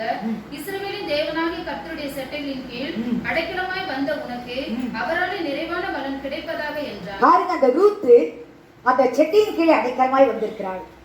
இவளை குறித்து நான் பார்ப்போம்னால், ரூத் என்று சொல்வது ஒரு மோவாபிய பிள்ளை, ஒரு மோவாபிய ஸ்ரீ என்று எழுதப்பட்டிருக்கிறது. மோவாபியரை கர்த்தர் அருவருத்தார். இந்த மோவாபிய சந்ததி எப்படி வந்தது தெரியுமா? லோத்தின் பிள்ளைகள் மூலமாய் வந்தது. லோத்தின் பிள்ளைகள் தன் தகவன் மூலமாய் சந்ததியை பெற்றார்கள் என்று நாம் அறிவோம். ஆகவே மோவாபியர் அம்மோனியர் 2 சந்ததியும் அந்த லோத்தின் சந்ததி தான். இதை கர்த்தர் அறிவிக்கிறார். வாசிக்கலாம். அது உபாகமம் 23ஆம் அதிகாரத்தில் எழுதப்பட்டிருக்குது. 3ஆம் வசனத்தில் அம்மோனியனும் மோவாபியனும் என்றைக்கும் கர்த்தரை சன்னியானத்தில் வரக்கூடாது, 10ஆம் தலைமுறையிலும் அந்த கர்த்தரை சன்னியானத்தில் வரக்கூடாது, என்றைக்குமே வரக்கூடாது என்று எழுதப்பட்டிருக்கிறது. அப்படினால் கர்த்தர் அந்த சந்ததியை வெறுத்தார். மோவாபியரும் அம்மோனியரும் கர்த்தரை சந்ததியில் வரக்கூடாது. அம்மோனியனும் மோவாபியனும் கர்த்தருடைய சபைக்கு உட்படலாகாது, 10ஆம் தலைமுறையிலும் என்றைக்கும் அவர்கள் கர்த்தருடைய சபைக்கு உட்படலாகாது. பாருங்க, 10ஆம் தலைமுறை ஆனாலும் என்றைக்கும் அவள் வர முடியாது என்றால் கர்த்தர் அறிவிக்கிற ஒரு சந்ததி. ஆனால் இந்த ரூத் என்பவள் மோவாபிய சந்ததியை சேர்ந்த ஒரு ஸ்திரீ தான். இவளை எப்படி இவள் இந்த இடத்தில் வந்தாள் என்று சொன்னால், அந்த எல்கானா என்ற ஒரு மனுஷன் இருந்தான். அவன் ஒரு கர்த்தரி பிள்ளை. அவனும் அவன மனைவியாகிய நகோமி, இவள் 2 பேரும் பெத்லகேமில் குடியிருக்கிறார்கள். பெத்லகேமில் ஒரு பஞ்சம் வந்து விட்டது. உடனே இவர்கள் மோவாபிய தேசத்துக்கு போனாங்க. மோவாபிய தேசத்தில் போய் எங்க சஞ்சரித்துக் கொண்டிருந்தார்களாம். அந்த அவளுக்கு 2 பிள்ளைகள் உண்டு. ஒருவன் பேர் மக்லோன், ஒருவன் பேர் கிலியோன். மூத்தவர்கள் 2 பிள்ளைகளோடு அவர்கள் அந்த மோவாப் தேசத்துக்கு போனார்கள். அங்கு சஞ்சரித்துக் கொண்ட வேளையில் அவருக்கு திருமணம் நடந்தது. 2 பேருக்குமே திருமணம் செய்தார்கள். ஆனால் முதலாவது தகப்பன் இறந்து போனார். பிறகு 2 மகன்களும் இறந்து போனார்கள். இப்போது நகோமி தனித்து போனாள். இந்த மருமகள்மார்கள் 2 பேருமே தனித்து போனார்கள். இதில் மூத்த மருமகள் பேர் ஓர்பாள், இளைய மருமகள் பேர் ரூத். உடனே அந்த மாமியார் மருமகள் பிள்ளைகளை பார்த்து சொல்கிறாள், திடீரென்று ஒரு செய்தி கேட்கிறாள்.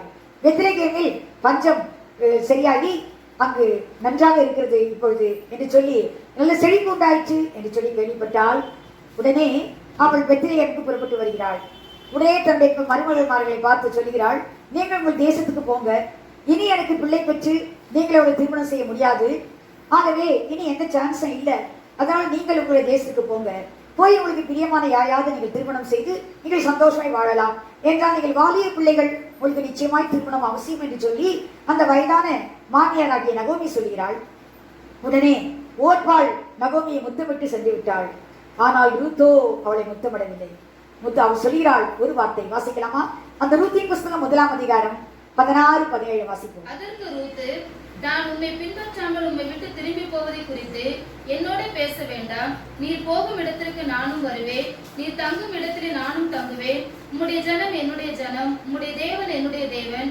நீர் மரணமடையும் இடத்தில் நானும் மரணமடைந்து அங்கே அடக்கம் பண்ணப்படுவேன். மரணமே அல்லாமல் வேறொன்றும் உம்மை விட்டு என்னை பிரித்தால் கர்த்தர் அதற்கு சரியாகவும் அதற்கு அதிகமாகவும் எனக்கு செய்ய கடவர் என்றார். இந்த நாட்களில் ஒரு மனைவி கூட புருஷத்தில் சொல்ல முடியாது இந்த வார்த்தையை. ஆனால் அந்த ரூத் மாமியாருக்கு சொல்றார். என்ன சொல்கிறாள் என்றால், நீங்க உங்களுடைய தேவன் என்னுடைய தேவன், உங்களுடைய ஜனங்கள் என்னுடைய ஜனங்கள், அதாவது என்னை திரும்பி போவதை பற்றி எனக்கு பேச வேண்டாம், மரணம் மாத்திரம் நம்ம பிரிக்கட்டும். நீ எங்கே அடக்கம் பண்ணப்படுவீங்களோ நான் அந்த இடத்துல அடக்கம் பண்ணப்படுவேன். மனம் தான் நம்ம பிரிக்குமே தவிர வேறொன்றும் நம்ம பிரிக்க முடியாது என்று சொல்லி உறுதியாய் சொல்கிறாள். அவள் மாமியாரோடு போய் அவள் என்ன செய்ய போகிறாள்? மாமியாரால் எதுவும் செய்ய முடியாது. இவர் தான் போய் அவளுக்கு எல்லா ஆதாரங்களாய் சம்பாதித்து கொடுக்க வேண்டும். ஆனால் புதிய ஊர், இந்த பெத்லகேமை குறித்து இவளுக்கு கொஞ்சம் தெரியாது. முதலாவது மோவாபியருடைய தெய்வம் யார் தெரியுமா? காமோஸ் என்ற ஒரு தெய்வம், ஒரு விக்கிரக தெய்வம். அது பேர் காமோஸ், இடையில் கேமோஸ் என்று எழுதப்பட்டிருக்கிறது வேதத்தில். இந்த தெய்வம் இதை வணங்கி கொண்டிருந்தவள் ரூத். இவள் திருமணமாகி அந்த குடும்பத்துக்கு வந்தவுடனே கர்த்தரை அறிந்தாள். ஆனால் அந்த கர்த்தர் தான் உண்மையான தெய்வம் என்பதை அவள் உறுதியாய் பற்றிக் கொண்டாள். அவளிடத்தில் அடைக்கலமாய் வரும்போது நமக்கு பெரிய பாதுகாப்பு உண்டு என்பதை அவள் அறிந்திருந்தாள். ஆகவே அவளை போய் என்று சொல்லும்போது கூட அவள் சொல்கிறாள், நான் போக மாட்டேன், அதை குத்தி நீங்களோடு பேச வேண்டாம், நான் உன்னுடைய தேவன் என்னுடைய தேவன் சொல்கிற வார்த்தையை பாருங்க. என்னுடைய ஜனங்கள் என் ஜனங்கள், ஆனால் தேவ பிள்ளைகள் எனக்கும் உறவினர், எனக்கும் சொந்தம்.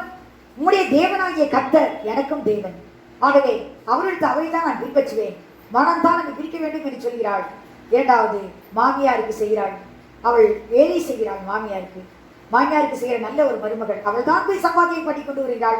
புதிய ஊர்ல பாருங்க, சிறு மகள், ஒரு வாலிய பிள்ளை, ஒரு புதிய ஊரு, ஜனங்கள் புதிது. ஆனால் அவள் அங்கு போய் தன்னுடைய மாமியாருக்காக ஆகாரத்தை சம்பாதிக்கிறாள். அப்படிப்பட்டவள். ஆகவே தான் போவா சொல்கிறான், நீ உன் மாமியாருக்கு செய்ததும், உன் புருஷன் இறந்த பிறகு நீ மாமியாருக்கு செய்த காரியங்கள், உன் தகப்பன் தாய் எல்லாவற்றையும் விட்டு விட்டு இக்கிறாவது எனக்கு அவசியமில்லை, உண்மையான தேவனை நான் அறிந்து கொண்டேன், அவரை மாத்திரம் நான் பின்பற்றுவேன் என்று சொல்லி நீ அவருடைய செட்டின் கீழ் அடைக்கலமாய் வந்தாலேயவா. ஆகவே உனக்கு அவருடைய செட்டை உனக்கு மிகுந்த அடைக்கலத்தை கொடுக்கும், நிச்சயமாய் அடைக்கலம் கொடுக்கும் என்று சொன்னாள். ஏனென்றால் எல்கானாவுக்கு நிறைய சொத்துலாம் இருந்தது. ஆனால் ரூத் வந்த பின்பு போவாஸ் என்ற அவனுடைய உரையின் மறையான் தான் அவர் சொந்தக்காரன். கர்த்தர் அஞ்சே சொல்லிவிட்டார் நியாயப்பிரமாணத்தில், சொந்தக்காரன் அப்படி எடுத்துக்கொள்ள வேண்டும், அவளை மனைவியாக எடுத்துக்கொள்ள வேண்டும் என்று. அவன் கல்யாணம் ஆகாதவன். அவன் ரூத்தை மணந்து கொண்டு அவனுடைய சொத்து, அவன் பெரிய பணக்காரன் இருந்தபடியால் அவன் விற்று போட்ட சொத்து, அவளை விட்டு போன சொத்து எல்லாவற்றையும் அவன் மீண்டும் சம்பாதித்து கொடுத்து விட்டான். ஆகவே அவளுக்கு எழுந்து போனதெல்லாம் மீண்டும் நகோமியும் ரூத்தும் பெற்றுக்கொண்டார்கள். காரணம், அந்த செட்டையின் கீழ் அடைக்கலமாய் வந்தபடினாலே கர்த்தர் முதலாவது சொன்ன காரியம், உன் தேவன் என் தேவன், உன் ஜனங்கள் என் ஜனங்கள். கர்த்தரை பிள்ளைகளோடு தான் நான் இருப்பேன், அந்த ஐக்கியம் தான் எனக்கு வேண்டும். அழகா சொல்கிறாரு, அந்நிய நிமித்தரே அவிசுவாசுடன் பிணைக்கப்படாதிருப்பீர்களாக என்று சொல்லி 2 கொரிந்தியர் 6:14 சொல்கிறார் கர்த்தர். ஆகவே அந்த அவள் கர்த்தரை பிள்ளைகளோடு எனக்கு ஐக்கியம் தேவை, அவளோடு தான் நான் இருப்பேன் என்று சொல்லி உறுதியாய் அந்த வந்தாள். கர்த்தரை செட்டின் கீழ் வந்தால், ஒருவேளை நான் விதவியா இருந்தாலும் இருக்கலாம், அவளுக்கு தெரியாது தனக்கு ஒரு புருஷன் கிடைப்பான், தனக்கு நல்ல குடும்பம் கிடைக்கும், தனக்கு எழுந்து போனதெல்லாம் நான் பெற்றுக்கொள்வோம் என்று அவளுக்கு தெரியாது. அவள் வாஞ்சித்தது தேவனையும் அவளுடைய ஜனங்களையும் வாஞ்சித்தாள். உன் தேவன் என் தேவன், உன்னுடைய ஜனங்கள் என் ஜனங்கள். ஆகவே எல்லாம் விருந்து வந்தாள். கர்த்தரை மாத்திரம் நம்பி அடைக்காமாய் வந்தாள். அவருடைய செட்டையை நம்பி அவளுக்கு பெரிய ஒரு கிருபை கிடைத்தது என்று நாம் பார்க்கிறோம். இன்று அவருடைய செட்டின் கீழ் அடைக்கலம் உண்டு, அவருடைய செட்டின் மேல் நமக்கு சுமக்கக்கூடிய ஒரு பாதுகாப்பு உண்டு. இரண்டையும் கர்த்தர் செட்டையில் வைத்திருக்கிறார். ஆகவேத்தான் அவர் சொல்கிறார், அவர் சிறைகளாலே உன்னை மூடுவார், அவர் செட்டின் கீழே அடைக்கலம் புகுவாய். ஏனென்றால் இந்த வேடனுடைய கண்ணிக்கும் பாழாக்கும் கொள்ளை நோய்க்கும் இந்த உலகத்தில் அழைத்து கொண்டிருக்கிறது. இதிலிருந்து உன்னை காப்பாற்ற வேண்டுமானால் நிச்சயமாக அவருடைய செருகு தேவை, அவருடைய செட்டை உனக்கு அவசியம். நீ உள்ளே வந்தால் மாத்திரம்தான் நீ ஆசீர்வாதத்தை பெற்றுக்கொள்ள முடியும். அழகாய் நீதிமொழியில் ஒரு வசனம் சொல்லப்பட்டிருக்குது 10:18, கர்த்தரின் நாமம் பலத்த துருகம், நீதிமான்கள் ஓடி சுகமாயிருப்பான் என்று சொல்லி. அப்படி இந்த பலத்த நாமத்துக்குள் ஓடி வந்தால் தான் சுகம் கிடைக்கும். அந்த நாமத்துக்குள் அடைக்கலம் போக வேண்டியது ரொம்ப அவசியமான காரியம். இதைத்தான் நாம் பார்க்கிறோம். அப்படியே ரூத் அவர்கிட்ட அடைக்கலம் வந்தால், கர்த்தருடைய செட்டின் கீழ் அடைக்கலமாய் வந்தவருடைய நிலைமை என்ன தெரியுமா? வாசிக்கலாம். 92ஆம் சங்கீதம். கர்த்தருடைய ஆலயத்திலே நாட்டப்பட்டவர்கள், பாருங்க, கர்த்தருடைய ஆலயத்திலே நாட்டப்பட்டவர்கள் எங்கள் தேவனுடைய பிரகாரங்களில் செழித்திருப்பார்கள், அவருடைய பிராகாரங்களில் செழித்திருப்பார்கள். கர்த்தர் உத்தமர் என்றும். ஏன் தெரியுமா? நம்முடைய பெரிய காரியங்கள் ஒன்றுமில்லை, கர்த்தர் உத்தமர், அவரிடத்தில் அநீதி இல்லை என்று விளங்க பண்ணும்படி. கர்த்தர் உத்தமர் என்றும் என் கண்மலையாகிய அவரிடத்தில் அநீதி இல்லை என்றும் விளங்க பண்ணும்படி அவர்கள் முதிர் வயதிலும் கனி தந்து புஷ்டியும் பசுமையுமாய் இருப்பார்கள். பாருங்க, கர்த்தருடைய ஆலயத்தில் நாட்டப்பட்டது என்றால் அவருடைய செட்டின் கீழ் அடைக்கலமாய் நீ வந்துவிட்டால் முதிர்வயிலும் புஷ்டியும் பசுமையுமாய் இருக்க முடியும். ஏனென்றால் கர்த்தர் உத்தமர், அவர் நீதியுள்ள ஒரு தேவன். ஆகவே அவர் சொன்ன வார்த்தையை நிறைவேற்றுகிற ஒரு தேவன். இதைத்தான் நாம் பார்க்கிறோம். ஆகவே தான் ரூத்துக்கு ஒரு பெரிய அடைக்கலம் கிடைத்தது, பெரிய ஒரு ஆதரவு கிடைத்தது. ஆகவே தான் தாவீது சொல்வான், அவருடைய செட்டின் கீழ் அடைக்கலம் உண்டு. நாம் பார்ப்போமா அவருடைய செட்டை என்னெல்லாம் செய்துன்னு பார்க்கலாம். சங்கீதம் 17:9 சொல்கிறார், அவன் ஜெபிக்கிறார். தாவீது ஒரு ஜெபம் செய்கிறான். அந்த சங்கீதம் 17:9, என்னை ஒடுக்குகிற துன்மார்க்கருக்கும் என்னை சூழ்ந்து கொள்ளுகிற என் பிராண பகைஞருக்கும் மறைவாக உம்முடைய செட்டைகளின் நிழலிலே என்னை காப்பாற்றும். பாருங்க, அந்த செட்டையின் மறைவு எனக்கு வேணும் ஆண்டவரே, அதில் என்னை காப்பாற்றும். நான் அதுக்குள் வந்தால் மாத்திரமே காக்கப்பட முடியும். ஆகவே நீர் என்னை காப்பாற்றும் என்று சொல்கிறான், ஜெபிக்கிறான். ஆகவே தான் அவன் ஒவ்வொரு செட்டைகளை குறித்து அவன் சொல்கிறான். வாசிக்கலாம். 61ஆம் சங்கீதம் 4ஆம் வசனம். நான் உம்முடைய கூடாரத்தில் சதா காலமும் தங்குவேன், உமது செட்டைகளின் மறைவிலே வந்து அடைவேன். பாருங்க, அவருடைய செட்டை என்னை மறைத்துக் கொள்ளும், மறைவான செட்டை. எல்லா ஆபத்துக்கும் விபத்துக்கும் மோசங்களுக்கும் நம்மை மறைத்துக் கொள்கிற ஒரு செட்டை. ஆகவே அந்த செட்டியின் ஏழையே வந்து மறைத்துக் கொள்வேன். ஏசாயா 25ஆம் அதிகாரம் 4ஆம் வசனத்தில் எழுதப்பட்டிருக்கிறது, கொடூரமானவர்களின் சீரல் மதிலை மோதியடிக்கிற பெருவெள்ளத்தை போல இருக்கையில் நீர் ஏழைக்கு பலனும் நெருக்கப்படுகிற எளியவனுக்கு திடனும் பெருவெள்ளத்துக்கு தப்பும் அடைக்கலமும் வெயிலுக்கு ஒதுங்கும் நிழலுமானே. பாருங்க, கர்த்தர் பெருவெள்ளத்துக்கு தப்புகிற ஒரு அடைக்கலம், வெயிலுக்கு ஒதுங்குற ஒரு நிழலா இருக்கிறீர். கர்த்தரை நாம மாத்திரம் தான். ஆகைய ஒரு செட்டின் கீழ் வரும்போது நமக்கு மிகுதியான ஒரு நல்ல ஒரு பாதுகாப்பு உண்டு. சங்கீதம் 36:7ஆம் வசனத்தில் வாசிக்கிறோம், தேவனே உம்முடைய கிருபை எவ்வளவு அருமையானது, அதனால் மனுபுத்திரர் உமது செட்டைகளின் நிழலிலே வந்து அடைகிறார்கள். அப்படினால அவருடைய கிருபை வந்து, அவருடைய செட்டை வந்து கிருபை உள்ளது, கிருபை உள்ள செட்டை. முதலாவது மறைவான செட்டை என்று பார்த்தோம், இப்போது கிருபை உள்ள செட்டை. அந்த கிருபை உள்ள செட்டையில் வரும்போது நமக்கும் கிருபை கிடைக்கிறது. இதைத்தான் எபிரேயர் 4:16 எழுதப்பட்டிருக்கிறது. ஏற்ற சமயத்தில் இரக்கத்தை பெறவும் சகாயம் செய்ய கிருபை அடைவோம், தைரியமாய் கிருபாசனை சேரக்கடைவோம். நமக்கு இரக்கம் வேண்டுமா, கிருபை வேண்டுமா, அவரிடம் தைரியமாய் கிருபாசனை செல்லலாம். கிருபாசனம் என்றால் தேவன் வீற்றிருக்க இடம். அங்கு செல்லும் போது நமக்கு கிருபையும் இரக்கமும் நிச்சயமாய் கிடைக்கும் என்று கர்த்தர் சொல்கிறார். அடுத்தது வாசிக்கலாம். செட்டை 57 சங்கீதம் 1 எனக்கு இறங்கும் தேவனே, எனக்கு இறங்கும். உம்மை என் ஆத்துமா அண்டிக் கொள்கிறது. விக்கிரங்கள் கடந்து போகும் மட்டும் உமது செட்டைகளின் நிழலிலே வந்து அடைவேன். பாதுகாக்கிற ஒரு செட்டை, அவருடைய செட்டை மறைவான செட்டை. அடுத்தது கிருபியுள்ள செட்டை, அடுத்தது பாதுகாக்கிற செட்டை. விக்கிரங்கள் கடந்து போக மட்டும், விக்கிரங்கள் என்றால் உபத்திரங்கள், பாரங்கள், பிரச்சனைகள், ஆபத்துகள், விபத்துகள் கடந்து போக மட்டும் உடைய செட்டின் வழியிலே வந்து அடைகிறேன் என்றால் அது எனக்கு பாதுகாக்கிற ஒரு செட்டையா இருக்கிறது என்று சொல்கிறான் தாவீது. 63 சங்கீதம் 7 பார்க்கிறோம். நீர் எனக்கு துணையா இருந்ததினால் உமது செட்டைகளின் நிழலிலே களி கூறுகிறேன். அடுத்தது நீர் எனக்கு துணையா இருக்கிறபடினால் உம்முடைய செட்டை நிலையிலே வந்து அடைகிறேன். துணையான ஒரு செட்டை பாருங்க, மறைவான செட்டை, துணையான செட்டை, கிருபியுள்ள செட்டை, பாதுகாக்கிற ஒரு செட்டை, அவருடைய செட்டை. ஆகவே கர்த்தர் சொல்கிறார், அவர் செட்டையின் கீழே நீ வந்து விட்டால் உனக்கு அடைக்கலம் கிடைக்கும். அந்த செட்டையின் கீழ் வரும்போது பெரிய பாதுகாப்பு. அதனால் தான் 46 சங்கீதத்தில் தாவீது தைரியமா சொல்கிறான், தேவன் நமக்கு அடைக்கலமும் பலனும் ஆபத்து காலத்தில் அனுகூலமான துணையுமானவர். அவர் ஆபத்து காலத்தில் அனுகூலமான ஒரு துணை, ஏற்ற ஒரு துணை. ஆபத்து நேரங்களில் நாம் பயப்பட வேண்டிய அவசியம் இல்லை. 146 சங்கீதத்தில் எழுதப்பட்டிருக்கிறது 5 வசனத்தில், யாக்கோபின் தேவனை தன் துணையாக கொண்டிருந்து தன் தேவனாய கர்த்தர் மேல் நம்பிக்கை வைக்கிறவன் பாக்கியவான், அவன் தான் ஆசீர்வதிக்கப்படுவன். Is a blessed man. யார் அவன்? கர்த்தர் மேல் மாத்திரம் நம்பிக்கை வைத்திருக்கிறவன் என்றால் அவருடைய செட்டியின் கீழே அவ்வளவு அடைக்கலம் உண்டு, அவருடைய சிறையின் கீழே அவ்வளவு பாதுகாப்பு உண்டு. ஏனென்றால் இப்பொழுது இருக்கிற இந்த பயங்கரமான நிலைமையில கர்த்தருடைய செட்டை நிழல், கர்த்தருடைய சிறைகள் தான் நமக்கு பாதுகாப்பை கொடுக்கும். ஆகவே கர்த்தர் எவ்வளவு ஆறுதலான ஒரு வாக்குத்தத்தத்தை நமக்கு தந்திருக்கார் பாருங்க. கடைசி பாகத்தை நாம் தியானிக்கலாம். அவர் சத்தியம் உனக்கு பரிசையும் கேடகமாகும். இதுதான் பெரிய ஒரு ஆசீர்வாதம், அவருடைய சத்தியம். நாம் இங்கே பார்க்கிறோம் பரிசையும் கேடகமும். பரிசை என்றால் என்ன தெரியுமா? ஒரு சின்ன கேடகம், பக்லர் என்று எழுதப்பட்டிருக்கிறது இங்கிலீஷ் பைபிள்ல. பார்த்தீங்கன்னா ஒரு சின்ன கேடகம், ஸ்மால் ஷீல்டு என்று எழுதப்பட்டிருக்கிறது. ஆனால் ஷீல்டு என்றால் கேடகம். அப்படி என்ன அர்த்தம் என்றால் அவருடைய சத்தியம் உனக்கு பரிசையும் கேடகம், ரெண்டுமே கேடகம் தான். சின்ன கேடகம் பெரிய கேடகம் என்று பார்க்கிறோம். அப்படியானால் சின்ன காரியமானாலும் பெரிய காரியமானாலும் கர்த்தர் காத்துக்கொள்வார். எது பார்க்கிறது? அவருடைய சத்தியம். சின்ன காரியம் தானே என்று அவர் அசட்டை செய்ய மாட்டார், பெரிய காரியம் இதனால் செய்ய முடியாது என்று விட்டுவிட மாட்டார். கர்த்தர் இரண்டுமே செய்வார். எது செய்கிறது என்றால் அவருடைய சத்தியம். சத்தியம் என்றால் என்ன என்று இப்ப நாம் பார்க்க போகிறோம். சத்தியம் என்றால் என்ன? வாசிக்கலாம். 35 சங்கீதம் 2 வசனம். நீர் கேடகத்தையும் பரிசையும் பிடித்து எனக்கு ஒத்தாசையாக எழுந்து நில்லும். பாருங்க, கர்த்தரை பார்த்து கேட்கிறாரு, நீர் ஒத்தாசையாக எனக்கு எழுந்து நில்லும், பரிசையும் கேடகத்தையும் பிடித்துக் கொண்டே என்று தாவீது ஜெபிக்கிறான். முதலாவது கர்த்தர் நான் கேடகமா இருப்பேன் யாருக்கு சொன்னார் தெரியுமா? யாருக்கு சொல்கிறார்?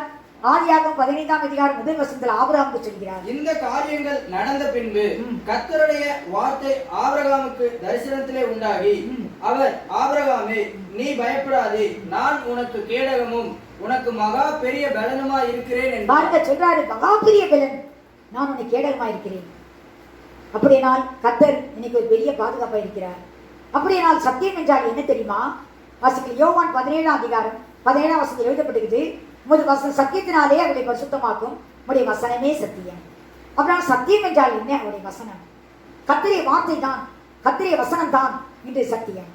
ஆகவே தான் தாவீது சொல்லும்போது 119 சங்கீதம் 160 வசனத்தில் எழுதப்பட்டிருக்கிறது. வாசிக்கலாம். உம்முடைய வேதம், உம்முடைய வசனம் சத்தியம், சகலமும் சத்தியம், உம்முடைய நீதி நியாயமெல்லாம் நித்தியம். நித்தியம். பாருங்க, அவருடைய வேதம் சத்தியம், அவருடைய நீதி நியாயம் எல்லாம் நித்தியம் என்று. அதனால் அவருடைய சத்தியம் இது, அவருடைய வேதம், அவருடைய வசனம் தான் சத்தியம் என்றால் கர்த்தர் சொல்கிறார் அவருடைய வேதம் சத்தியமானது என்று சொல்லி. அதனால் தான் வானமும் பூமியும் அழிந்து போனாவிட வேதத்தின் வார்த்தையாகிலும் வார்த்தையின் உருவாயும் அழிவதில்லை என்று சொல்கிறார். வாசிக்கலாம். யாத்திராகமத்தின் புஸ்தகம் 34 அதிகாரம் 6 வசனத்தில் தேவன் ஆதியிலே மோசேயை பார்த்து சொல்கிறார். வாசிக்கலாம். கர்த்தர் அவனுக்கு முன்பாக கடந்து போகிற போது அவர் கர்த்தர் இரக்கமும் கிருபையும் நீடிய சாந்தமும் மகா தயையும் சத்தியமும் உள்ள தேவன். பாருங்க, அவர் சொல்கிறார், அவர் கர்த்தர், அவர் சத்தியமுள்ள தேவன். நம்ம தேவன் எப்படிப்பட்டவர் தெரியுமா? சத்தியமுள்ளவர். அவர் சத்தியமுள்ள ஒரு தேவன். அவருடைய வார்த்தையில் மாறுதலே இல்லை. அவர் 33ஆம் அதே அதிகாரம் யாத்திரா 33:14 வசனத்தில் எழுதப்பட்டிருக்கிறது, 19ஆம் வசனத்தில் எழுதப்பட்டிருக்கிறது. அதற்காக என்னுடைய தயை எல்லாம் நான் உனக்கு முன்பாக கடந்து போக பண்ணி கர்த்தருடைய நாமத்தை உனக்கு முன்பாக கூறுவேன்.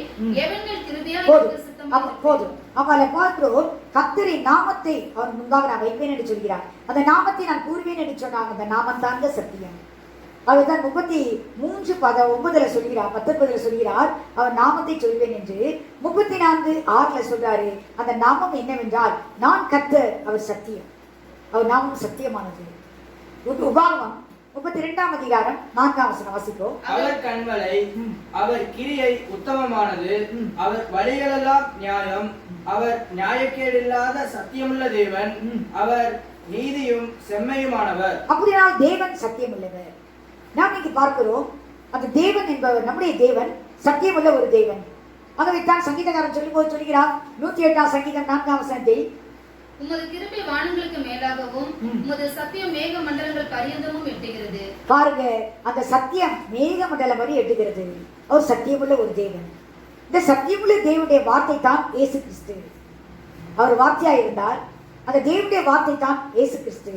வாசிக்கலாம். யோவான் சுவிசேஷம் 1ஆம் அதிகாரம் 14ஆம் வசனத்தில் எழுதப்பட்டிருக்கிறது, அந்த வார்த்தை மாம்சமாகி கிருபையினாலும் சத்தியத்தினாலும் நிறைந்தவராய் நமக்குள்ளே வாசம் பண்ணினார். அவருடைய மகிமையை கண்டோம்.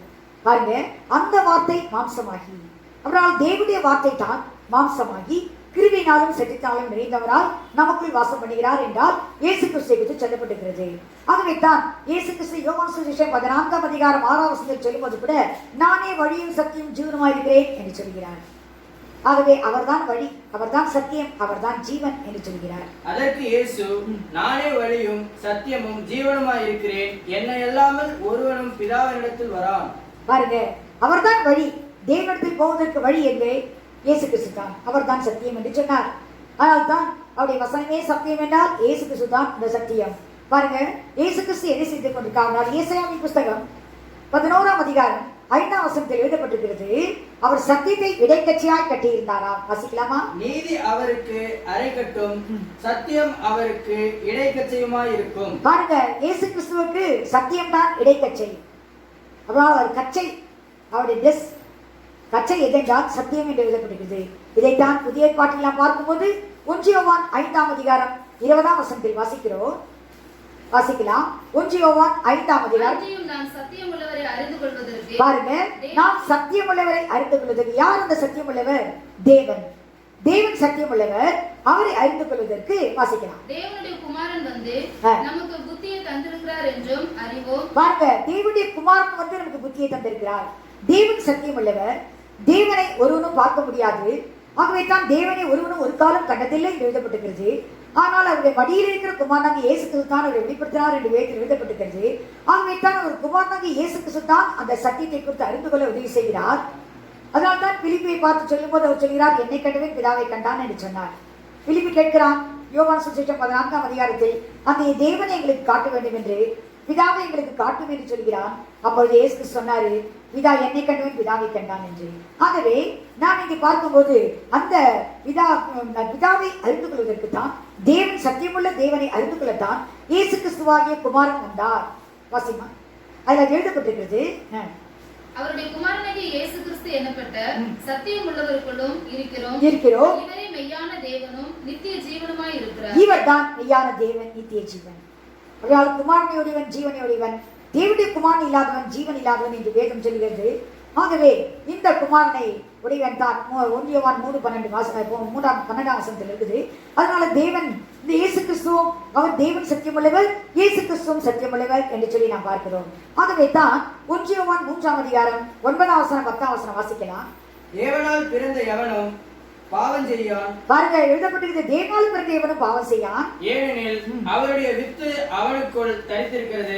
அவருடைய வித்து அவனுக்குள் தரித்திருக்கிறது. அவருடைய வித்து என்று சொல்லும்போது அது ஒரு விதை அவனுக்குள் தரித்திருக்கிறது. அவன் தேவனால் பிறந்தபடியினால் பாவம் செய்ய மாட்டான். பாருங்க, அவன் தேவனால் பிறந்தபடியால் பாவம் செய்ய மாட்டான். இதனாலே தேவனுடைய பிள்ளைகள் இன்னார் என்றும் பிசாசின் பிள்ளைகள் இன்னார் என்றும் வெளிப்படும். பாருங்க, வேதம் அழகாக சொல்கிறது. இதனால் தேவனுடைய பிள்ளைகள் யார், பிசாசின் பிள்ளைகள் யார் என்று சொல்லலாம். தேவனுடைய பிள்ளைக்குள் சத்தியம் இருக்கிறது, அந்த வித்து இருக்கிறது, அந்த விதை இருக்கிறது. அந்த விதை எப்படிப்பட்டது தெரியுமா? வாசிக்கலாம். 1 பேதுரு 1ஆம் அதிகாரம் 23ஆம் வசனம் வாசிக்கலாம். 1 பேதுரு 1ஆம் அதிகாரம் 23ஆம் வசனம். அழிவுள்ள வித்தினாலே அல்ல. பாருங்க, அது அழிவில்லாத ஒரு வித்து. வேத வசனம் என்று சொல்கிறது அழிவில்லாத ஒரு விதை. ஆகவே தான் அந்த விதை யாருக்குள் விதைக்கப்படுகிறதோ அவன் பாவம் செய்யாமல் இருப்பான். அது அழிவில்லாத விதை, அது ஜீவனுள்ள ஒரு விதை, அழிவில்லாத வித்து. என்றென்றைக்கும் நிற்கிறதும் ஜீவன் உள்ளதுமான தேவ வசனமாகிய அழிவில்லாத வித்தினாலே மறுபடியும் ஜெனிப்பிக்கப்பட்டிருக்கிறீர்கள். பாருங்க, நாம் பாவத்தில் பிறந்தோம் தாயின் கர்ப்பத்தில். ஆனால் மறுபடியும் நாம் அழிவில்லாத வித்தினாலே, அழிவில்லாத வித்தாகிய வசனத்தினாலே மீண்டும் ஜெனிப்பிக்கப்பட்டிருக்கிறோம், மறுபடியும் பிறந்திருக்கிறோம். ஆகவே தான் அவனுக்குள் அந்த வசனம் இருக்கிறது. அந்த அழிவில்லாத வித்தாகிய வசனம் அவனுக்குள் வைத்திருக்க அப்படினால் அவன் பாவம் செய்ய மாட்டான். இதைத்தான் இயேசு கிறிஸ்து சொல்லும்போது சொல்கிறார்.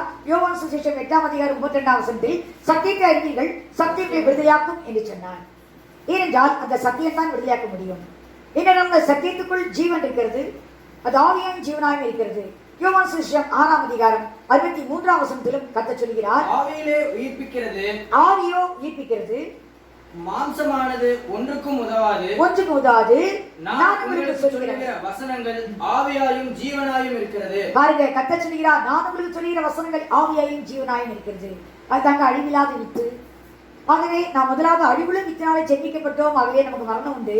ஆனால் அழிவில்லாத வித்தினாலே அந்த வசனத்தினாலே ஜென்மிக்கப்பட்ட பிள்ளைகளுக்கு மரணம் இல்லை, அது நித்திரை. இயேசு கிறிஸ்து வரும்போது கர்த்தருக்கு நித்திரைத்தவர்கள் எழுந்திருப்பார்கள் என்று சொல்லி வேதம் சொல்கிறது. இதைத்தான் பேதுரு அழகாய் பிரசங்கம் பண்ணினார். அப்போஸ்தலர் 10ஆம் அதிகாரம் 34ஆம் வசனத்தில், அப்பொழுது பேதுரு பேசத் தொடங்கி, தேவன் பட்சபாதம் உள்ளவர் அல்ல என்றும் இந்த எந்த ஜனத்தினாலும் அவருக்கு பயந்திருந்து நீதியை செய்கிறவன் எவனோ அவனே அவருக்கு உகந்தவன் என்றும் நிச்சயமாய் அறிந்திருக்கிறேன். பாருங்க, எழுதியிருக்கிறார். எந்த ஜனமா இருந்தாலும் சரி, எந்த ஜாதியா இருந்தாலும் சரி, பரலோக ராஜ்யத்துக்கு ஜாதி ஜனம் அவசியம் இல்லை. ஆனால் அவன் நீதி செய்ய வேண்டும். நீதி செய்ய வேண்டும் என்றால் வசனத்தின்படி நடக்க வேண்டும். வசனம் தான் நீதி. ஆகவே அந்த வசனத்தின்படி நடக்க எவரோ, யாருக்குள்ள அந்த வசனம் இருக்கிறதோ அவன் நிச்சயமா இந்த வசனப்படி நடப்பான். கர்த்தர் யாருக்குள்ள இந்த வித்தை வைத்திருக்கிறாரோ அவன் பாவம் செய்யான் என்று பார்த்தோம். இதனால் தேவனுடைய பிள்ளைகளும் பிசாசின் பிள்ளைகளுக்கும் வித்தியாசம் சொல்கிறார். அந்த வித்து இருக்கிறவன் பாவம் செய்ய மாட்டான், அவன் தேவனுடைய பிள்ளை. அந்த வித்தில்லாதவன் பாவம் செய்கிறான், ஆகவே பிசாசின் பிள்ளை என்று சொல்லி 1 யோவான் 3ஆம் அதிகாரத்தில் நாம் வாசித்தோம். ஆகவே கர்த்தர் இங்க அந்த வித்தியாசத்தை காட்டுகிறார். ஆகவே நீதியை செய்கிறவன் என்று சொல்லும்போது வசனப்படி நடக்கிறவன். அந்த வசனம் உள்ளே இருந்தால் அவன் இந்த வசனப்படி தான் நடப்பான். அந்த வசனம் நடத்தி செல்லும் என்று பார்க்கிறோம். ஆகவே தான் ஏசாயா 26:2 சொல்லப்பட்டிருக்கிறது, சத்தியத்தை கை கொள்ளுகிற நீதியுள்ள ஜாதி உள்ளே பிரவேசிப்பதற்காக வாசல்களை திறவுங்கள். அப்படியானால் சத்தியத்தை கை கொண்டு வருகிற நீதி உள்ள ஜாதி. அப்புறம் சத்தியம் என்றால் வசனம். வசனத்தை கை கொண்டு வருகிற மனுஷன். அந்த சத்தியம் அவனுக்குள் இருக்க அப்படினால், அந்த வசனம் அவனுக்குள் இருக்க அப்படினால், அது ஆவியின் ஜீவனாய் இருக்கிற அப்படினால் அவனுக்குள் அது இருந்து கொண்டு அவனை நடத்தி கொண்டிருக்கிறது. ஆகவே அவன் தான் பரலோகராஜ்யத்தில் பேசிக்க முடியும் என்று எழுதப்பட்டிருக்கிறது. அவனுக்காக அந்த வாசல்களை திறவுகள் என்று சொல்லி நீ 3 யோவான் பார்க்கிறோம். 3ஆம் வசனம் 4ஆம் வசனத்தில் பார்க்கிறோம். சகோதரர் வந்து நீ சத்தியத்தில் நடந்து கொள்கிறாய் என்று உன்னுடைய உண்மையை குறித்து சாட்சி கொடுத்த போது மிகவும் சந்தோஷப்பட்டேன். என் பிள்ளைகள் சத்தியத்தில் நடக்கிறார்கள் என்று நான் கேள்விப்படுகிற சந்தோஷத்திலும் அதிகமான சந்தோஷம் எனக்கு இல்லை. பாருங்க, என் பவுல் சொல்கிறார், அப்போஸ்தலனாகிய யோவான் சொல்கிறார், நான் என் பிள்ளைகள் சத்தியத்தில் நடக்கிறதை தவிர எனக்கு வேற எந்த சந்தோஷமே இல்லை, அதுதான் எனக்கு பெரிய சந்தோஷம் என்று சொல்கிறார். என்னால் சத்தியம் என்று சொல்கிறது அவ்வளவு ஒரு ஆசீர்வாதமான வாழ்க்கை, கர்த்தருக்குள் நடக்கக்கூடிய ஒரு வாழ்க்கை, இயேசு கிறிஸ்துவுக்குள் நடக்கக்கூடிய ஒரு வாழ்க்கை என்றாருடைய வார்த்தை நமக்குள் வாசம் பண்ணி நம்மை நடத்தி கொண்டிருக்கிறது என்று நாம் பார்க்கிறோம். ஆகவே தான் நாம் இங்கே பார்க்கும்போது 119 சங்கீதம் 9ஆம் வசனத்தில் எழுதுகிறார், வாலிபன் தன் வழியை தான் சுத்தம் பண்ணுவார், உடைய வசப்படி தன்னை காத்துக்கொள்வதனால் தானே என்று எழுதப்படுகிறது. அப்ப வாலிபன் வசப்படி தன்னை காத்துக்கொள்ளும் போது அவன் பாவம் செய்யாமல் காக்கப்பட முடிகிறது. 105ஆம் வசனத்தில் பார்க்கிறோம், அந்த வசனம் தான் காலுக்கு தீபம் பாதைக்கு வெளிச்சம் என்று எழுதப்பட்டிருக்கிறது. 130ஆம் வசனத்தில் வாசிக்கிறோம், அந்த வசனத்தின் வெளிச்சம் பிரசித்தம் என்று பேதைகளை உணர்வுகளால் மாற்றும், ஞானிகளாய் மாற்றும் என்று எழுதப்பட்டிருக்கிறது.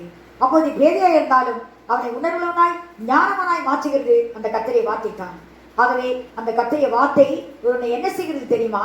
2 தீமோத்தேயு 3ஆம் அதிகாரம் 16-17 சொல்கிறார், வேத வாக்கியங்கள் எல்லாம் தேவ ஆவியினால் அருளப்பட்டிருக்கிறது, தேவனுடைய மனுஷன் தேறினவனாகவும் பாருங்க, முதலாக அவன் தேர்ந்தவனா இருக்க வேண்டும், எல்லாவற்றையும் ஜெயிக்கிறவனா இருக்க வேண்டும். அடுத்தது எந்த நற்கிரியையும் செய்யும் தகுதியுள்ளவனாகவும் இருக்கும்படியாக அவைகள் உபதேசத்துக்கும் கடிந்து கொள்ளுதல், சீர்திருத்தல், நீதியை படிப்பித்தலுக்கும் பிரயோஜனமாய் இருக்கிறது.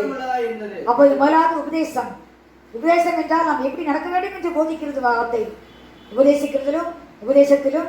அடுத்தது கடிந்து கொள்ளுதல், நம்மை கடிந்து கொண்டு சிக்ஷித்து நம்மை சரியான பாதையில் சீர்திருத்தி நடத்துகிறது.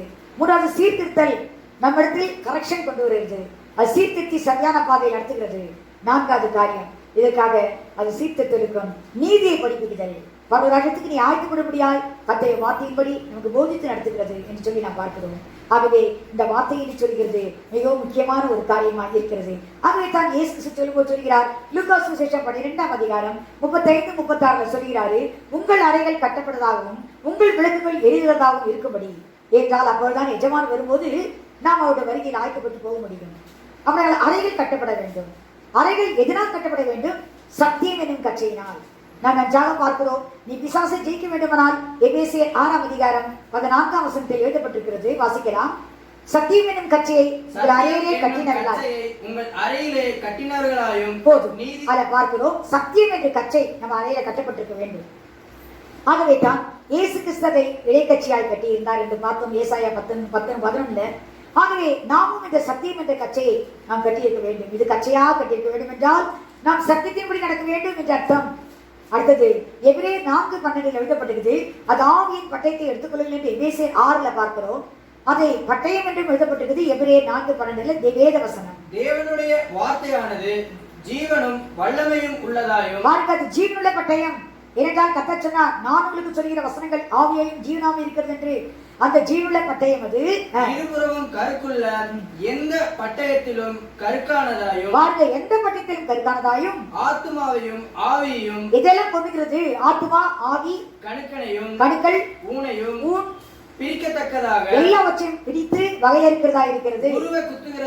உருவ குத்தி இருதயத்தின் நினைவுகளையும் யோசனைகளையும் வகையறுக்கிறதாயும் இருக்கிறது. அப்ப இதயத்தில் ஏற்படக்கூடிய யோசனைகள், எண்ணங்கள், சிந்தனைகள் எல்லாவற்றையும் வகையறுக்கிறதா இருக்கிறது. அப்படிப்பட்ட ஒரு பட்டயம். இதை வைத்துதான் தாவீது பெலிஸ்தனை ஜெயித்தான் என்று பார்க்கிறோம். அவன் சொல்கிறான், இயேசுவின் நாமாகிய பட்டயம். அதுதான் வார்த்தைங்க, கர்த்தருடைய வார்த்தை என்று சொல்கிறதான் அந்த நாமம். ஆகவே அந்த அவன் சொல்கிறான், நான் உன்னிடத்தில் எதால் வருகிறேன் என்றால், நீ பட்டயத்தோடு ஈட்டியோடு வருகிறாய், நான் இயேசுவின் நாமத்தினால். நீ நிந்தித்த இயேசு கர்த்தருடைய நாமத்தில் நான் உன்னிடத்தில் வருகிறேன், நீ நிந்தித்த கர்த்தருடைய நாமத்தில் நான் உன்னிடத்தில் வருகிறேன் என்று சொல்கிறான். அந்த நாமம் தான் தேவனுடைய வார்த்தை. அதில் தான் அவன் ஜெயிக்கிறான். தான் பட்டயமாய் வைத்து அந்த பெலிஸ்தனாகிய கோலியாத்தை அவன் ஜெயித்தான் என்று பார்க்கிறோம். இப்போது நாம் பார்க்கிறோம், இது எங்கு கிடைக்கும் என்று பார்க்க போகிறோம். வெறும் 5 நிமிஷம் தான். இது எங்கு கிடைக்க போகிறது இந்த பட்டயம் என்றால்? இது எங்கு கிடைக்குது இந்த சத்தியம் என்று சொன்னால் 1 தீமோத்தேயு 3:15 எழுதப்பட்டிருக்கிறது, அது சபையில் கிடைக்கும் என்று சொல்லி. அது சத்தியத்துக்கு தூணும் ஆதாரமா இருக்கிற சபையில் தான் கிடைக்கும். என்றால் சபை என்று சொல்கிறது சத்தியத்துக்கு தூண், அது ஒரு ஆதாரம். அங்குதான் இந்த சத்தியம் விதைக்கப்படுகிறது, சத்தியம் கிடைக்கிறது. ஆகவே தான் சங்கீதக்காரன் சொல்லும்போது சொல்கிறார், 37ஆம் சங்கீதம் 3ஆம் வசனத்தில் நாம் வாசிக்கிறோம், தேசத்தில் குடியிருந்து சத்தியத்தை மேய்ந்து கொள்.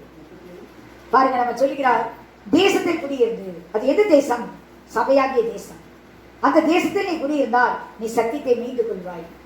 ஆகவே நாம் சபையில் உறுதியாக இருந்தால்தான் நாம் இந்த சத்தியத்தை மேய்ந்து கொள்ள முடியும். நாம் இங்கு ஒரு காரியத்தை பார்க்கிறோம். பிலாத்து கர்த்தரை ஒப்பு கொடுத்தான், இயேசு கிறிஸ்துவை ஒப்பு கொடுத்தான். மனுஷனை பிரியப்படுத்த முடியாது. அவன் கேட்கிறான் கர்த்தரை பார்த்து. வாசிக்கலாம், யோவான் சுவிசேஷம் 19ஆம் அதிகாரம் 37-38 வாசிக்கலாம். யோவான் சுவிசேஷம் 19ஆம் அதிகாரம் 37-38 வசனத்தில் இயேசு சொல்கிறார், நான் சத்தியத்தை குறித்து சாட்சி கொடுக்க வந்தேன் என்று சொல்லும்போது பிலாத்து ஒரு கேள்வி கேட்கிறான். வாசிக்கலாம். யோவான் சுவிசேஷம் 18ஆம் அதிகாரம் 37-38. அப்பொழுது பிலாத்து அவரை நோக்கி, அப்படியானால் நீ ராஜாவோ என்றான். இயேசு பிரதியுத்தரமாக, நீ சொல்லுகிறபடி நான் ராஜாதான். சத்தியத்தை குறித்து சாட்சி கொடுக்க நான் பிறந்தேன், இதற்காகவே இந்த உலகத்தில் வந்தேன். சத்தியவான் எவனும் என் சத்தியம் கேட்கிறான் என்றார். என் சத்தம் கேட்கிறான் என்று கர்த்தர் சொல்கிறார். சத்தியவான் எவனும் என் சத்தம் கேட்கிறான். அப்புறம் சத்தியத்தில் நடக்க கர்த்தர் முன்குத்த மக்கள் நிச்சயமாக சத்தத்தை கேட்பார்கள். ஆகவே தான் கர்த்தர் சொன்னார், என் ஆடுகள் என் சத்தத்துக்கு செவி கொடுக்கும் என்று சொன்னார், மெய்ப்பனாகி அவருடைய சத்தத்துக்கு. ஆகவே தான் நாம் இங்கே பார்க்கிறோம், இயேசு கிறிஸ்து அந்த மேய்ப்பு நல்ல மேய்ப்பனாய் வந்து ஒரு சத்தத்துக்கு செவி கொடுக்கிற ஆடுகளை மாற்றுகிறான். பிலாத்து கேட்கிறான், சத்தியமாவது என்ன என்று. ஆனால் கர்த்தர் அவனுக்கு சொல்லவில்லை சத்தியத்தை. ஏன் சத்தியத்தை சொல்லவில்லை என்றால் அவன் மனுஷனை பின்பற்றுவனாய் இருந்தபடியினால் அவன் சத்தியத்தை கீழ்ப்படிய மாட்டான் என்று கர்த்தர் அறிந்திருந்தான். மனுஷனை பிரியப்படுத்துகிறவன், மனுஷால் கனத்தை விரும்புகிறவன் சத்தியத்துக்கு கீழ்ப்படிய முடியாது. அழகாய் இயேசு கிறிஸ்து சொல்கிறார். வாசிக்கலாம். யோவான் சுவிசேஷம் 5ஆம் அதிகாரம் 44ஆம் வசனம் வாசிப்போம். யோவான் சுவிசேஷம் 5ஆம் அதிகாரம் 44ஆம் வசனம். நான் உங்கள் மேல் குற்றம் சாட்டுவேன் என்று நினையாதிருங்கள். நீங்கள் நம்புகிற மோசேயை உங்கள் மேல் குற்றம் சாட்டுவான். யோவான் சுவிசேஷம் தேவனாலே மாத்திரம் வருகிற மகிமையை தேடாமல் சொல்லப்பட்டிருக்கிறது. தேவனால் மாத்திரம் வருகிற மகிமையை தேடாமல் ஒருவரால் ஒருவர் மகிமையை தேடுகிற நீங்கள் எப்படி விசுவாசிக்கிறீர்கள்? ஒருவரால் ஒருவர் மகிமை தேடிக்கொண்டிருக்கிறீர்களே, நீங்கள் எப்படி விசுவாசிக்க முடியும்? அவனால் மகிமையை தேடுகிற மக்கள் விசுவாசிக்க முடியாது. இவன் மகிமையை தேடித்தான் மனுஷனை பிரியப்படுத்தினான். மனுஷனுடைய மகிமை இவனுக்கு தேவை. மனுஷனை மகிமைப்படுத்த வேண்டும். தேசாதிபதி எங்கள் இஷ்டப்படி செய்தார் என்று சொல்லி ஆகவே அவன் மனுஷனை பிரியப்படுத்தித்தான் இயேசு கிறிஸ்துவை ஒப்புக் கொடுத்தான். ஆகவே இவன் சத்தியத்தை கீழ்ப்படிய மாட்டான் என்று சொல்லிதான் கர்த்தர் இந்த சத்தியத்தை குறித்து அவனுக்கு சொல்லவில்லை. இயேசு கிறிஸ்து கூட அவருக்கு வந்த சோதனையெல்லாம் ஜெயிக்கும் போது அவர் எப்படி ஜெயித்தார்? வசனத்தை வைத்துத்தான் ஜெயித்தார். நமக்கு தெரியும். மத்திய சுவிசேஷம் 4ஆம் அதிகாரத்தில் அவர் பட்ட சோதனையெல்லாம் இருக்கிறது. ஆவியானவராலே வனாந்தரத்துக்கு கொண்டு போகப்பட்டு பிசாசனால் சோதிக்கப்பட்டார் என்று எழுதப்பட்டிருக்கிறது. அப்பொழுது அவர் வசனத்தை வைத்துத்தான் அந்த சாத்தானை ஜெயித்து அப்புறப்படுத்தினார் என்று சொல்லி நாம் பார்க்கிறோம். இன்னொரு காரியத்தை நாம் அறிந்து கொள்ள வேண்டும். நீதிமொழிகள் 23:23 எழுதப்பட்டிருக்கிறது, சத்தியத்தை வாங்கு, அதை விற்காதே என்று எழுதப்பட்டிருக்கிறது. ஏனென்றால் சத்தியத்தை வாங்கத்தான் வேண்டும் தவிர விற்கக்கூடாது. ஒரு மனுஷன் சத்தியத்தை விற்றான். அவன் யார் தெரியுமா? யூதாஸ் காரியத்து. யூதாஸ் காரியத்து சத்தியத்தை விற்றான். இயேசு கிறிஸ்துவ சத்தியம் அவரே விற்று விட்டான் 30 வெள்ளிக்காசுக்கு. அதனால் அவனுடைய நிலைமை என்ன தெரியுமா? பயங்கரமான ஒரு நிலைமை. வாசிக்கலாம். நீதிமொழிகளின் புஸ்தகம் 13ஆம் அதிகாரம் 13ஆம் வசனம் வாசிக்கலாம். நீதிமொழிகள் 13:13. திருவசனத்தை அவமதிக்கிறவன் நாசம் அடைவான், கற்பனைக்கு பயப்படுகிறவனோ பலன் அடைவான். பாருங்க, நாசம் அடைவான். திருவசனத்தை அசட்டை செய்கிறவன் கத்தை அசட்டை பண்ணி அவரை முத்தத்தினால் காட்டி கொடுத்து, அவருக்கு எல்லாமே தெரியும் காட்டி கொடுப்பான். காட்டி கொடுத்து அவரை கடைசி அந்த பணத்தை கொண்டு அவன் வாழ முடியல. அவன் எடுத்து போட்டு குற்றநாகத்தை காட்டி கொடுத்தனே என்று சொல்லி அதிகாரத்தில் கொண்டு கொடுத்தான். அவங்க சொன்னாங்க, அது உண்பாடு எங்களுக்கு என்ன என்று. அவன் அதை தேவாத்தில் எடுத்து விட்டு நாடு கொண்டு செத்தான் எழுதப்பட்டிருக்கிறது. ஆகவே நாம் இங்கு பார்க்கிறோம், வசனம் நமக்கு சத்தியமான வசனம், அதை நம்மை நடத்துகிறது என்று பார்த்தோம். முதலாவது தேவன் சத்தியபரர், இரண்டாவது வசனம் சத்தியம், மூன்றாவது ஆவியானவர் சத்தியமானவர். இதை மாத்திரம் பார்த்து நாம் முடிக்கலாம். யோவான் சுவிசேஷம் 14ஆம் அதிகாரம் 16-18 வரை வாசிப்போம். யோவான் சுவிசேஷம் 14ஆம் அதிகாரம் 16-18. நான் பிதாவை வேண்டிக் கொள்ளுவேன், அப்பொழுது என்றென்றைக்கும் உங்களுடனே கூட இருக்கும்படிக்கு சத்திய ஆவியாகிய வேறொரு தேற்றரவாளனை அவர் உங்களுக்கு தந்தருளுவார். உலகம் அந்த சத்திய ஆவியானவரை காணாமலும் அறியாமலும் இருக்கிறபடியால் அவரை பெற்றுக்கொள்ள மாட்டாது. அவர் உங்களுடனே வாசம் பண்ணி உங்களுக்குள்ளே இருப்பதால் நீங்கள் அவரை அறிவீர்கள். நாங்கள் சொல்கிறார், உலகம் அந்த சத்திய ஆவியானவரை அறிந்து கொள்ள முடியாது, ஆனால் உங்களுக்குள்ளே வாசம் பண்ணி உங்களுக்குள்ள இருக்கிறனால் நீங்கள் அவரை அறிவீர்கள் என்று சொல்லி அந்த சத்திய ஆவியாகிய தேற்றவாளை நான் உங்களுக்கு அனுப்புகிறேன் என்று சொன்னார். அவர் நமக்கு தந்தவரும் சத்திய ஆவித்தான். தேவன் சத்தியபரர், அவருடைய குமாரனாகிய இயேசு கிறிஸ்துவும் சத்தியம்தான். நானே சத்தியம் வழியும் ஜீவன் என்று சொன்னார். அடுத்தது அவர் கொடுத்த பசுத்தாவி. இன்று இயேசு கிறிஸ்து பரலோகத்தில் பிதாவின் வலது பாசத்தில் உட்கார்ந்து இருக்கிறார். இனி வரப்போகிறார் சபையை அழைக்க. அதுவரையும் கர்த்தர் நமக்கு பசுத்தாவியை கொடுத்து விட்டு போயிருக்கிறார். அந்த சத்தியாவியாகிய தேற்றவாள் நம்மை நடத்தி கொண்டிருக்கிறார். ஆகவே யோவான் சுவிசேஷம் 16ஆம் அதிகாரம் 13ஆம் வசனத்தில் எழுதப்பட்டிருக்கிறது, சத்தியாவியாகியர் வரும்போது சகல சத்தியத்துக்குள்ள வழிநடத்துவார் என்று எழுதப்பட்டிருக்கிறது. அவர் வரப்போற காரியங்களை யாவற்றையும் அறிவிப்பார். தாம் கேள்விப்பட்ட யாவையும் நமக்கு போதித்து வரப்போற காரியங்களை அறிவிப்பார் என்று எழுதப்பட்டிருக்கிறது. ஆகவே சக்தி ஆவியாகிய தேற்றவாளன் நம்மோடு கூட இருக்கிறார். இயேசு கிறிஸ்து நம்ம இடத்துல ஒப்பு கொடுத்து போன அந்த தேற்றவாளன் நம்மை இப்பொழுதும் நடத்தி கொண்டிருக்கிறார். இப்படிப்பட்ட துக்கமான சூழ்நிலையிலும் சந்தர்ப்பங்களிலும் அந்த ஆவியினர் மாத்திரம் விட்டு விலகாதபடி நம்மை தேற்றவாளன் நல்ல கம்ஃபர்டர் அவர் நம்மோடு கூட நம்மை நடத்தி கொண்டிருக்கிறார். ஆகவே இந்த சத்தியாவினை கீழ்ப்படிந்து அந்த சத்தியத்தில் அனுப்புமானால் நம்ம நிச்சயமாய் நமக்கு அந்த பரிசையும் அவருடைய சிறகு அவருடைய சட்டையும் நமக்கு பரிசையும் கேடகமாய் நம்மை தாங்கும். ஏனென்றால் அதற்குள் வர மனது இருக்காது. மற்றவர்களுக்கு யார் சத்தியத்தில் இருக்கிறாரோ அவர் மாத்திரம்தான் வருவாங்க. சத்திய சிறகுக்குள் அந்த சட்டைக்குள் அவருக்கு மனம் இருக்கிறது. அவர் விரித்து நம்மை அழைக்கலாம். ஆனால் நாம் அவருக்கு போக வேண்டுமே. அது அவன் சத்தியத்தில் இருந்தால் மாத்திரம்தான் செய்வான். கடைசியாக 1 யோவான் 2ஆம் அதிகாரம் 27ஆம் வசனம் வாசிப்போம். நீங்கள் அவராலே பெற்ற அபிஷேகம் உங்களில் நிலைத்திருக்கிறது, ஒருவரும் உங்களுக்கு போதிக்கப்படுவதில்லை. அந்த அபிஷேகம் சகலத்தை குறித்து உங்களுக்கு போதிக்கிறது, அது சத்தியமாயிருக்கிறது, பொய்யல்ல. அது உங்களுக்கு போதித்தபடியே அவரில் நிலைத்திருப்பீர்களாக. கடைசியாய் அப்போஸ்தலனாகிய யோவான் சொல்கிறார், அவர் கொடுத்த பரிசுத்த ஆவியானவர் இருக்கிறாரே, அவர் சத்தியத்தை தான் நமக்கு போதிப்பார். அவர் போதித்தபடியே அந்த சத்தியத்தை நாம் நிலைத்திருக்க வேண்டும் என்று சொல்கிறார். அப்படி நாம் நிலைத்திருப்போமானால் அந்த சத்தியம் நமக்கு பரிசையும் கேடகமாய் இருக்கும். அவருடைய சிறகு சட்டைக்குள் அந்த அந்த அந்த தைரியமாய் உள்ளே போய் நாம் பாதுகாப்பை பெற்றுக்கொள்ளலாம். காத்தப்பட்ட பாதுகாப்பை இதை கேட்டுக்கொண்டு ஒவ்வொரு பிள்ளைகளுக்கும் கொடுக்கும்படியாய் நாம் ஜெபிக்கலாம். நிச்சயமாய் தேவன் அதை செய்வார். ஆமென். நான் ஜெபிப்போம். ஸ்தோத்திர கர்த்தாவே, உமக்கு நன்றியுள்ளத்தோடு நாங்கள் ஸ்தோத்திரிக்கிற கர்த்தாவே, உமக்கு ஸ்தோத்திரம் ஸ்தோத்திரம். பரிசுத்த பிதாவே, கர்த்தருடைய சத்தியத்தை அறிந்து கொள்ள முடியாது ஆவியானவர் உங்களுடைய கண்களை திறந்தபடினா கர்த்தரை ஸ்தோத்திரிக்கிறப்பா. உண்மையாகவே இந்த பொல்லாத நாட்களில் தேவனுடைய கண்ணைக்கும் பாழாக்கும் கொள்ளை நோக்கி எங்களை தப்பிக்க முடியாது கர்த்தருடைய சிறுவர்கள் எங்களுக்காக கர்த்தாவை ஸ்தோத்திரிக்கிறோம். ஆண்டவரே, கோழி தன் குஞ்சுகளை தன் சிறையை கூட்டி சேர்த்துக் கொள்ள வடமாக கூட்டி சேர்த்துக் கொள்ள அதை நீட்டிக்கொண்டே இருக்கிறீரப்பா. ஸ்தோத்திரம். உடைய செட்டையை விரித்துக் கொண்டிருக்கிறீரப்பா. ஸ்தோத்திராஜா, எங்களை சுமந்து வந்தீர். இப்பொழுது நாங்கள் அதுக்கு கீழே அடைக்கலமாய் மரத்துக்காக ஆண்டவரை இன்னும் கர்த்தர் கடைசி முறையில் சுமக்க முடியாது உடைய செட்டைகள் நீட்டப்பட்டிருக்கிறதப்பா. ஸ்தோத்திரிக்கிறோம். அதற்குள் நாங்கள் வந்து அடைக்கலத்தை பெற்றுக்கொள்ள வேண்டுமானால் நாங்கள் சத்தியத்தை நடக்க வேண்டும், சத்தியத்தை கைக்கொள்ள வேண்டும். சத்தியத்தை அறிவது மாத்திரமல்ல, அதை கை கொண்டு நடக்க வேண்டும். அப்போதுதான் அந்த சத்தியம் எங்களுக்கு நல்ல ஒரு கேடகமாய் நல்ல ஒரு பாதுகாப்பாய் இருக்க முடியும் என்ற சத்தியத்தை இந்த வேளையில கர்த்தருக்கு போதித்தபடினால் கர்த்தரை நான் நன்றியோடு சொல்லிருக்கிறேன்.